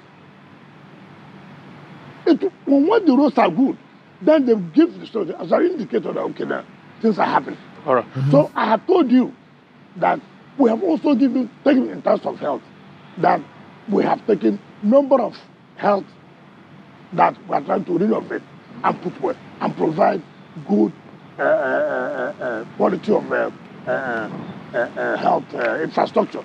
It's important. It's very important, but I want to bring things back to Rivers State. Your body language so far today, you said you cannot say on your mandate we can stand. That gives you, a ticket to join to another party. You said as a leader you have to not break agreements. You've also said that joining a party means what can you bring, what can you deliver. Does Governor Fubara have your support for a second term in Rivers State? Okay, that's a fair question. Because it was you that delivered Rivers State for the president in the 2023 elections, and it seems it is you that has the control here. So can you let I'm not the so Nigerians sure about the know control that thing. you're both on the same team and As of today. he has a second term? That's what I've always said, that there are so many factors you have to take into consideration. Trust is very important. Even if you can provide good road network and you don't have that trust, people don't have that trust in you in terms of moving the state forward, it's a factor. It's a factor. Because in doing this, okay, take for example, if you can't work with the legislature, how can you provide good road network? How can you provide good quality of schools? So it requires unity. It requires never that I must work with the legislature. Okay, so how you addressing and that? that's why you have seen that at the national level, the president knows it does not only him, cannot. He needs the National Assembly to pass the budget for him, to be able to access the funds to work. Okay. So if you don't do that, whatever you are thinking is wrong. As the leader in Rivers State, in order for us not to be talking about WIKE APC, SEYI Fubara APC days after tomorrow, as the leader, what are you going to do differently to ensure that both of you work together, at least for the president? That's number one. Then two, the January, we heard from Grapevine that your talk about January is that you are embarking on local government tour. Is it a show of force? What is it really all about? Quickly, because we have just about a minute. Now, I've told you here, first of all, that when I say I'm touring local government, the part of it is that, thank you for giving us support. We still need your support. But they will ask you, what have you done? As the federal minister, what have you done? So there must be a synergy. If there's no such synergy between the government at the state level, and the legislature, and the chairman of local government, it does not work. So we are calling for that synergy. I've always done that. And that's why I mean, he's fighting. I think right now he's just fighting to keep his base. There are so many factors. Is a political talk for no. Yeah, exactly. It's just a polite way to say no, right? How are you going to work practically to achieve that? Having synergy with legislature. Having synergy, and in truth, you don't just come out on national television, say, oh, I'm providing road. Who provide the fund for you? Is the legislature. Let's let's not tell us, let's not deceive ourselves. All right. So you need is critical. Okay, if you don't work well with the legislator, if you don't, I cannot go to the legislator to provide or to have access to get you such funds. How will you change the life of the people? And people should tell you the truth. All right, so Honorable Minister, no room for question again. We just have to end it here. Thank you so much. Let me just start from my colleagues. Babajide Utitoju, thank you so much for your time. Okay, so that's it. I hope it was That's a very it, good guys. experience. It was fantastic. Thank you. And Festus as well. Thank you very much for having me. Oh, that's Festus. It's been a pleasure. Malabazu. Thank you for having me. And thank you for having me. Thank you Okay, for that's Mosokwe, coming right? to find Again, out yeah. what we're doing in FCT and what is happening in the Rivers state. Whether you like it or not, there must be synergy. There must be. Yes. We'll see. Let nobody go home and deceive you. All right. You cannot do it alone. You require the support. You, as a governor, leadership entails that it is for you to know how to relate with Is that not layer behind trying to open Coke for WIKE? the legislature That's to be the able spokesman. to move the state ahead. All right. Thank you so much, Honorable Minister. It's been nice having you. Thank you very much. All right, that's the last edition of Media Chat for the year. It's been a very wonderful year. We look forward to events of 2026 as they unfold. The minister has already promised that January is going to be It's the flag. about to go down. We'll see you right. then. My name is Okay. Benga Arulema. Okay, yeah. So again, that's that about that. It was a long one, 1 hour, 46 minutes, all talking about structure, really. Unfortunately, it's just saying it's just talking about his own political strategy and all of that. January 1, he said things will begin to take shape as we go ahead. Thanks a lot for watching. It was a long wait. It was a long watch. At some point, I was just almost kind of tired. And but then, yeah, that's it about that. I don't know what you guys think. Is there still any major hope for WIKE? For me, I think it's going to be an uphill battle for him to be able to still keep his structure, given that the whole thing is now kind of a little bit tweaked and it now skews towards favoring Fubara in the short term. I believe that Fubara is now at a very good level playing. That is the state of politics in Nigeria. You may be an Oga, but we open Coke for someone somewhere. I mean, I just saw him running with the Coke. I mean, he's doing his job anyways. It's better than doing something else. It's better than banditry. I would say about that. But guys, thanks so much for joining. I really appreciate. I wish you a very good day. And also for those who have not subscribed, please do hit that subscribe button. We'll be here covering everything. I wish you the best in 2026. I also wish you a good, restful season, complement of the season, and have a good day. Bye for now.